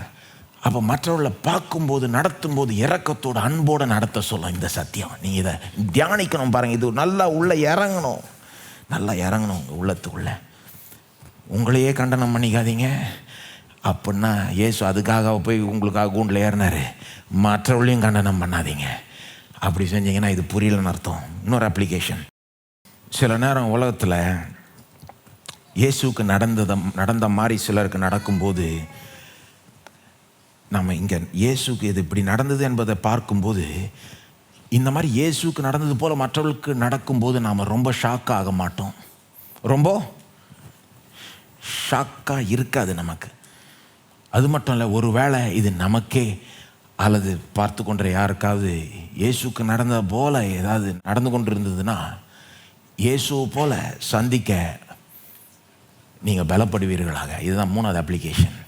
அதாவது சில நேரம் இயேசுக்கு நடந்தது போல உலகத்தில் நடக்குது. இன்றைக்கும் சில நல்லவர்கள் தப்பு செய்யாமல், அதாவது பர்ஃபெக்டாக இல்லை, ஆனால் நல்லவங்க, பொதுவாக நீதிமான்கள்னு சொல்லலாம் வேறு அர்த்தத்தில், பர்ஃபெக்டாக இல்லை, டீசெண்டாக வாழ்கிறவங்க, கண்ணியமாக வாழ்கிறவங்க, சமுதாயத்துக்கு நல்லது செய்கிறவர்கள், இவங்க அநீதியாய் நடத்தப்படுகிறார்கள். ஆமாவா இல்லையா? நிச்சயமாக. உலகத்தில் எத்தனையோ பேர் ஒரு விதத்தில் அவங்க நீதிமான்னு சொல்லலாம், வேறு அதாவது உலக பார்வையில் சொல்கிறேன். அவங்க பெருசாக ஒன்றும் தப்பெல்லாம் செய்யலை, உருப்படியாக அவங்க வேலையை கவனிச்சிக்கிட்டு இருக்காங்க, 4 பேருக்கு உதவியாக செய்கிறாங்க, வாழ்கிறாங்க, ஆசீர்வாதமாக இருக்காங்க. அவனை பிடிச்சி குற்றச்சாட்டு அவன் மேலே எழுப்பி அவனை கோர்ட்டுக்கு கொண்டு வந்து அவனை அக்யூஸ் பண்ணி சிறையில் அடிக்கிறவங்களாம் இருக்கிறாங்க. நடக்குதா நடக்கலையாங்க? ஏங்க கிறிஸ்தவர்களுக்கே நடக்குதுங்க. உலகத்தில் சில பகுதியில் கிறிஸ்தவர்கள் சுவிசேஷத்தின் நிமித்தமாய் உபத்திரவப்படுத்தப்படுகிறார்கள். அவங்க செய்யாத தப்புக்காக குற்றம் சாட்டப்பட்டு நியாயம் தீர்க்கப்பட்டு தண்டனையும் கொடுக்கப்படுது, சிறையில் அடைக்கிறாங்க, சிலருக்கு மரண தண்டனையே கொடுக்குறாங்க. ஒன்றும் இல்லை, கிறிஸ்தவனாக இருக்கிறதுக்கு, இயேசுவை நம்புறதுக்கு, சுவிசேஷத்தை பிரசங்கம் பண்ணுறதுக்கு. இப்போ அதெல்லாம் பார்க்குறப்போ உலகத்தில் சிலர் கேள்வி கேட்பாங்க, தான் கடவுளை கை நீட்டி கேட்குற மாதிரி, எப்படி விடுறாரு இதை அப்படின்னு. ஆனால் நாம் அப்படி செய்ய மாட்டோம், செய்யக்கூடாது. இயேசுக்கே நடந்ததுன்னா இது யாருக்கு வேணால் நடக்கலான்றதை உணர்வோம். இயேசுவே குற்றவாளி கூண்டில் இருக்க முடியும்னா, தப்பே செய்யாதவர், தூயவர், பரிசுத்தர், பாவம் இல்லாதவர், அவருக்கே இப்படி நடக்கலாம்னா யாருக்கு வேணால் பொட்டென்ஷியலாக நடக்கலாம். அதில் ஷாக் ஆகிறதுக்கு ஒன்றுமே இல்லை. இது அப்படிப்பட்ட உலகம், தப்பு செய்யாதவர்களை குற்றச்சாட்டுகிற உலகம். கிறிஸ்தவர்கள் துன்பப்படுத்தப்படுகிறப்போ நாம் ஷாக் ஆகக்கூடாது. அப்படிப்பட்ட உலகம் ஒரு நாள் அதெல்லாம் மாற்றுவார் தேவன். ஷாக் ஆகக்கூடாதுன்றது மட்டும் இல்லை, ஒருவேளை அப்படிப்பட்ட உபத்திரவத்தில் ஒருவேளை சிலர் இருப்பார்கள். ஆனால் அவர்களுக்கு நான் சொல்ல விரும்புகிறேன், நீங்கள் அப்படிப்பட்ட உபத்திரவத்தில் இல்லைன்னா கடவுள் நன்றி சொல்லுங்கள். கிறிஸ்துவ நிமித்தமாக சுவிசேஷத்து நிமித்தமாய் நீங்கள் உபத்திரவப்படுத்தப்படலைன்னா நன்றி சொல்லுங்கள். நம்மளை அப்படிப்பட்ட இடத்துல தேவன் வச்சிருக்கிறார். அப்படிப்பட்ட பட்டணத்தில், மாநிலத்தில் தேவன் நம்மளை வச்சிருக்கிறார். இதெல்லாம் பெரிய கிருபைங்க. சபையாக நம்ம ஒன்று கூடி வர முடியுது, ஒவ்வொரு வாரமும் பிரசவம் பண்ண முடியுது, ஆராதிக்க முடியுது, இதெல்லாம் ஃப்ரீயாக பண்ண முடியுது. இதெல்லாம் பெரிய பாக்கியம். அதெல்லாம் நம்ம லேசாக எடுத்துக்கிறோம். சிலரால் இதெல்லாம் சபையாக கூடவே முடியாது. எத்தனையோ உலக பகுதிகளில் இப்படி சபையாக அவங்க கூடவே முடியாது, சீக்கிரட்டாக தான் கூடணும். கூடான்னு தெரிஞ்சதுன்னா அவனை அடிப்பான், உதப்பான், சிறையில் அடைப்பான், கொலையே செய்வான். உலகம் முழுக்க இந்த செய்தி போய் கொண்டிருக்கிறது. ஒருவேளை அப்படிப்பட்டவர்கள் சுவிசேஷத்தின் நிமித்தமாய் துன்பப்படுத்தப்பட்டவர்கள் இருப்பார்கள். ஆனால் அவளை பார்த்து நான் சொல்ல விரும்புகிறேன், இங்கே இயேசு எப்படி இதை கடந்து போனார் என்பதை பாருங்கள். இயேசு உங்களுக்கு ஒரு உதாரணமாக இருக்கட்டும், இன்ஸ்பிரேஷனாக இருக்கட்டும். இயேசுவுக்கு இருந்த விசுவாசம், இயேசுவுக்கு இருந்த அன்பு உங்களுக்கும் இருப்பதாக தேவன் அப்படிப்பட்ட விதத்தில் உங்களை பலப்படுத்துவாராக. கிறிஸ்து நிமித்தமாக உபத்திரப்படும் போது இயேசுக்கு இருந்தது போல ஒரு விசுவாசம் உங்களுக்கு இருக்கட்டும். இயேசுடைய விசுவாசத்தை பார்த்தீங்களா? விசுவாசம் பேச்சுங்க. அவன் சொல்கிறான், நீர் கிறிஸ்து தோத்தரிக்கப்பட்டவருடைய குமாரனாகிய கிறிஸ்துவான். இவர் சொல்கிறாரு, ஆமாம், ஆனால் அது மட்டும் இல்லை, நீ என்னை திரும்ப பார்ப்பேன்றாரு. அப்படின்னா நான் விசுவாச பேச்சு. அவர் சொல்கிறாரு, இதோட கடைசியாக பார்த்துட்டேன்னு நினைக்காத, இதுக்கப்புறம் என்ன சிலுவையில் போடுவீங்க தெரியும், அவமானப்படுத்துவீங்க தெரியும், வேதனைப்படுத்துவீங்க, கொலையை செய்வீங்க தெரியும், ஆனால் அதுக்கப்புறம் நான் உயிரோடு எழுவேன். தாண்டி பார்க்குறாரு பாருங்க, தாண்டி பார்க்குறாரு. இதுக்கப்புறம் என்ன வரும்? உயிர்த்தெழுதல் வரும். அதுக்கப்புறம் என்ன வரும்? பரமேறுதல். அதுக்கப்புறம் என்ன வரும்? பிதாவின் வலது பாசத்தில் வீட்டு ஆளுவார்.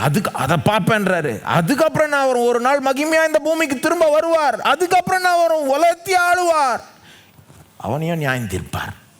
கடைசி வரைக்கும் பார்க்குறாரு. இயேசு அங்கேருந்து அந்த கோர்ட் ரூம் மட்டும் பார்க்கல, அதையும் தாண்டி பார்க்குறாரு. வருங்காலத்தை பார்க்குறாரு, வரப்போகிற பாக்கியத்தை பார்க்குறாரு. அதுதாங்க விசுவாசம். வெறும் இருக்கிற சூழ்நிலையை பார்த்து அப்படியே சோர்வடைகிறது இல்லை, இதுக்கப்புறம் மகிமை வருது அப்படின்னு விசுவாச கண்களால் பார்த்து அதை பேசுவது தான் விசுவாசம். இயேசுகிட்ட அந்த விசுவாசத்தை பார்க்கலாம் பாருங்க, பேசுகிறார். அதை நீ பார்ப்ப ஒரு நாள். அங்கே போயிட்டுருக்கேன் நான், எங்கே போய் முடிய போகுது இந்த கதை, எங்கே போய் முடிய போகுதுன்னு எனக்கு தெரியும், உனக்கு தெரியாதுன்றாரு. அவருடைய பாடுக்கு அப்புறம் அந்த மகிமை வருதுன்னு அவருக்கு தெரிஞ்சது. ஆகவே நான் உபத்திரப்படுத்தப்படுகிறவர்களுக்கு பார்த்து சொல்ல விரும்புகிறேன், உங்கள் பாடுக்கு அப்புறமும் மகிமை வருது. அதை பாருங்கள், கண்களை ஏறெடுத்து பாருங்கள், ஏறெடுத்து பாருங்கள். இப்போ இருக்கிற சூழ்நிலை மட்டும் பார்க்காதீங்க. இப்படி தான் பொதுவாகவே பிரச்சனைகள் இப்படி தான் சந்திக்கணும். ஒரு வழி, கிறிஸ்தவ வழி என்னது? வெறும் இருக்கிற பிரச்சனையை பார்க்காது, இதை தாண்டி பாரு, இதுக்கப்புறம் மகிமை வருது. இயேசுகிட்ட இருந்த விசுவாசம் உங்களுக்கு இருப்பதாக. இயேசுகிட்ட இருந்த அன்பு. நினச்சா அந்த பிரதான ஆசாரியனை அப்போவே ஒழிச்சிருக்கலாம், இவர் கொண்டிருக்கலாம். இயேசு வேண்டாம், ஒரு வார்த்தை சொல்லியிருந்தா அவன் உயிரையே தாங்கி கொள்றவர் இவர் தான். ஆக்சுவலாக அப்படி தான் வேதம் போதிக்குது. அங்கே இருக்கிற எல்லாரையும் அவர் கொன்னே போட்டிருக்கலாம். ஏன் செய்யலை? அவர்கள் மேலே இருந்த அந்த இரக்கம், நம்ம மேலே இருந்த இரக்கம், அன்பு. பாடுபடுற அந்த நேரத்தில் ஆணியை ஏற்றுறவனுக்கே மன்னிப்பளிக்கிறாரு, ஆணி அடிக்கிறவனுக்கே மன்னிப்பளிக்கிறார்.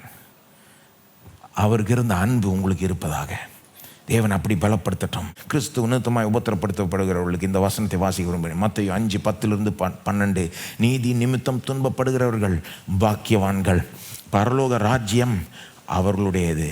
11 சொல்லுது, என் நிமித்தம் உங்களை நிந்தித்து துன்பப்படுத்தி பலவித தீமையான மொழிகளையும் உங்கள் பேரில் பொய்யாய் சொல்வார்களானால் பாக்கியவான்களாய் இருப்பீர்கள். என் நிமித்தமாக அவன் மேலே பொய் சாட்சி சொல்லி நீ இப்படி செஞ்ச அப்படி செஞ்ச தப்பா அவன் மேலே பொய் பேசி அதனால உன்னை தண்டிச்சான்னா நீ பாக்கியவான்றார். 12 சந்தோஷப்பட்டு களி கூறுங்கள், பரலோகத்தில் உங்கள் பலன் மிகுதியாக இருக்கும். சொல்கிறாரு, ஏறெடுத்து பாரப்பா, இதுக்கப்புறம் உனக்கு பெரிய பலன் உண்டு. உங்களுக்கு முன் இருந்த தீர்க்கதரிசிகளையும் அப்படியே துன்பப்படுத்தினார்களே. இது அப்படிப்பட்ட உலகம். இயேசுவையே துன்பப்படுத்துச்சுன்னா யாருக்கு வேணால் அப்படி நடக்கலாம், எங்கே வேணால் நடக்கலாம், ஆச்சரியப்படுறதுக்கு ஒன்றும் இல்லை. ஆனால் இயேசு நம்முடைய உதாரணமாக இருப்பாராக. நம்ம எல்லோரும் எழுந்து நிற்போம். ஒரு நிமிஷம் எடுத்து உலகத்தில் துன்பப்படுகிறவர்கள், கிறிஸ்துவ நிமித்தமாய் சுவிசேஷத்தின் நிமித்தமாய் துன்பப்படுறவர்களுக்காக நீங்கள் ஜெபிக்கணும்னு நான் விரும்புகிறேன். அவங்களுக்காக ஜெபிச்சிருக்கீங்களா?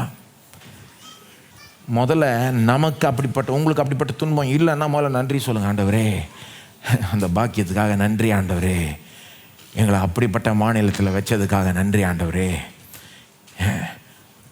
ஃப்ரீயாக சர்ச்சில் ஒன்று கூடி வந்து ஆராதிக்கிற இந்த பாக்கியத்தை கொடுத்ததுக்காக நன்றி ஆண்டவரே, ஸ்தோத்திரம் ஆண்டவரே அப்படின்னு சொல்லிட்டு. ஆனால் நம்ம நாட்டிலையும் சரி உலகத்துலேயும் சரி நீங்கள் பெற்ற பாக்கியம் சிலருக்கு இல்லை, சிலருக்கு கிடைக்கலங்க. அவங்க கிறிஸ்துவ நம்புறதுனாலே துன்பப்படுகிறார்கள். அவங்களுக்காக நீங்கள் ஜெபிக்கணும். உடனே இப்போவே ஜெபிக்கலாம். எப்படி ஜெபிங்க? அவர்களுடைய விசுவாசம் பலப்படட்டும். அந்த உபத்திரவத்தின் மத்தியில் எல்லாத்தையும் கடந்து அவங்க போக வேண்டிய இடத்த, போக போகிற இடத்த, அந்த லக்கை, அந்த வருங்காலத்தை, அந்த மகிமையான இடத்தை பார்க்க அவர்களுக்கு உதவி செய்வீராக ஆண்டவரேன்னு ஜெபிங்க. ஸ்தோத்திரம் ஆண்டவரே, அவருடைய விசுவாசத்தை பலப்படுத்துவீராக. அந்த உபத்திரவத்தின் மத்தியில் விசுவாச கண்களோடு எதிர்காலத்தை, அந்த மகிமையான எதிர்காலத்தை பார்த்து அதையே பேச, அந்த அவர்களை உபத்திரப்படுத்துகிறவர்களுக்கே அந்த காரியங்களை பேச நீர் பேசினது போல நல்ல சாட்சி கொடுக்க அந்த நேரத்தில் நீர் பலப்படுத்தும். அவள் விசுவாசம் ஒளிந்து போகாதபடி அவளை காத்துக்கொள்ளும் ஆண்டவரே. இதையும் ஜெபிங்க. அந்த உபத்திரவத்தின் நேரத்தில் கூட இயேசுனுடைய அன்பை அவர்கள் வெளிப்படுத்தட்டும். இயேசு எப்படி அவரை துன்பப்படுத்தினவர்களின் இடத்துல அவருடைய அன்பை வெளிப்படுத்தினாரோ, அவர்களும் அவர்களை துன்பப்படுத்துகிறவர்கள் இடத்தில் இயேசுனுடைய அன்பை வெளிப்படுத்தட்டும். அந்த மன்னிப்பை, அந்த தயவை, உம்முடைய அன்பு அவர்கள் மூலமாய் அந்த நேரத்தில் வெளிப்படட்டும் ஆண்டவரே. நீர் தான் இதெல்லாம் செய்ய முடியும் தேவனே. அவருடைய விசுவாசம், அவருடைய அன்பு பெரிதாக இருக்கட்டும். உம்முடைய நாமம் அது மூலமாக மகிமைப்படட்டும் ஆண்டவரே. அது மட்டும் இல்லை ஆண்டவர், இந்த சத்தியம் எங்கள் வாழ்க்கையை நிரந்தரமாக மாற்றட்டும் ஆண்டவரே.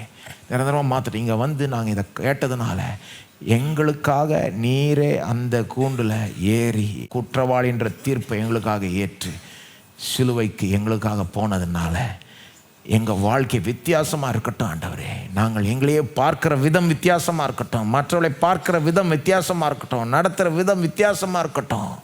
ஒட்டுமொத்த வாழ்க்கை இதனால் வித்தியாசமாக இருக்கட்டும் ஆண்டவரே. திரும்ப பழையபடி அந்த வாழ்க்கைக்கு போக விடாதேயும் மாற்றும். ஸ்தோத்திரம் ஆண்டவரே. உம்மை ஸ்தோத்திரிக்கிறோம் ஆண்டவரே. உடைய கிருபையினால் நாங்கள் மகிமையின் மேல் மகிமை அடைந்து மறுரூபம் அடைவோம் என்று நம்புகிறோம். தொடர்ந்து உடைய ஜனங்களை வழி நடத்தும் ஆசீர்வதியும். அவளுக்கு போதுமானவராக இரும் ஆண்டவரே. அவளுடைய தேவையெல்லாம் சந்தியும். நீர் நல்ல மேய்ப்பர் என்பதை அவளுக்கு நிரூபியும் ஆண்டவரே. உம்முடைய நாமம் தொடர்ந்து எங்கள் எல்லார் மூலமாக மகிமைப்படட்டும். இயேசுவ நாமத்தில் ஜெபிக்கிறோம். ஆமென். நம்முடைய கர்த்தராகிய இயேசு கிறிஸ்துவின் கிருபையும் பிதாவாகிய தேவனுடைய அன்பும் பரிசுத்தாவியானவருடைய ஐக்கியமும் சமாதானம் நம்மோடு இன்றைக்கும் என்றைக்கும் இருப்பதாக. ஆமென்.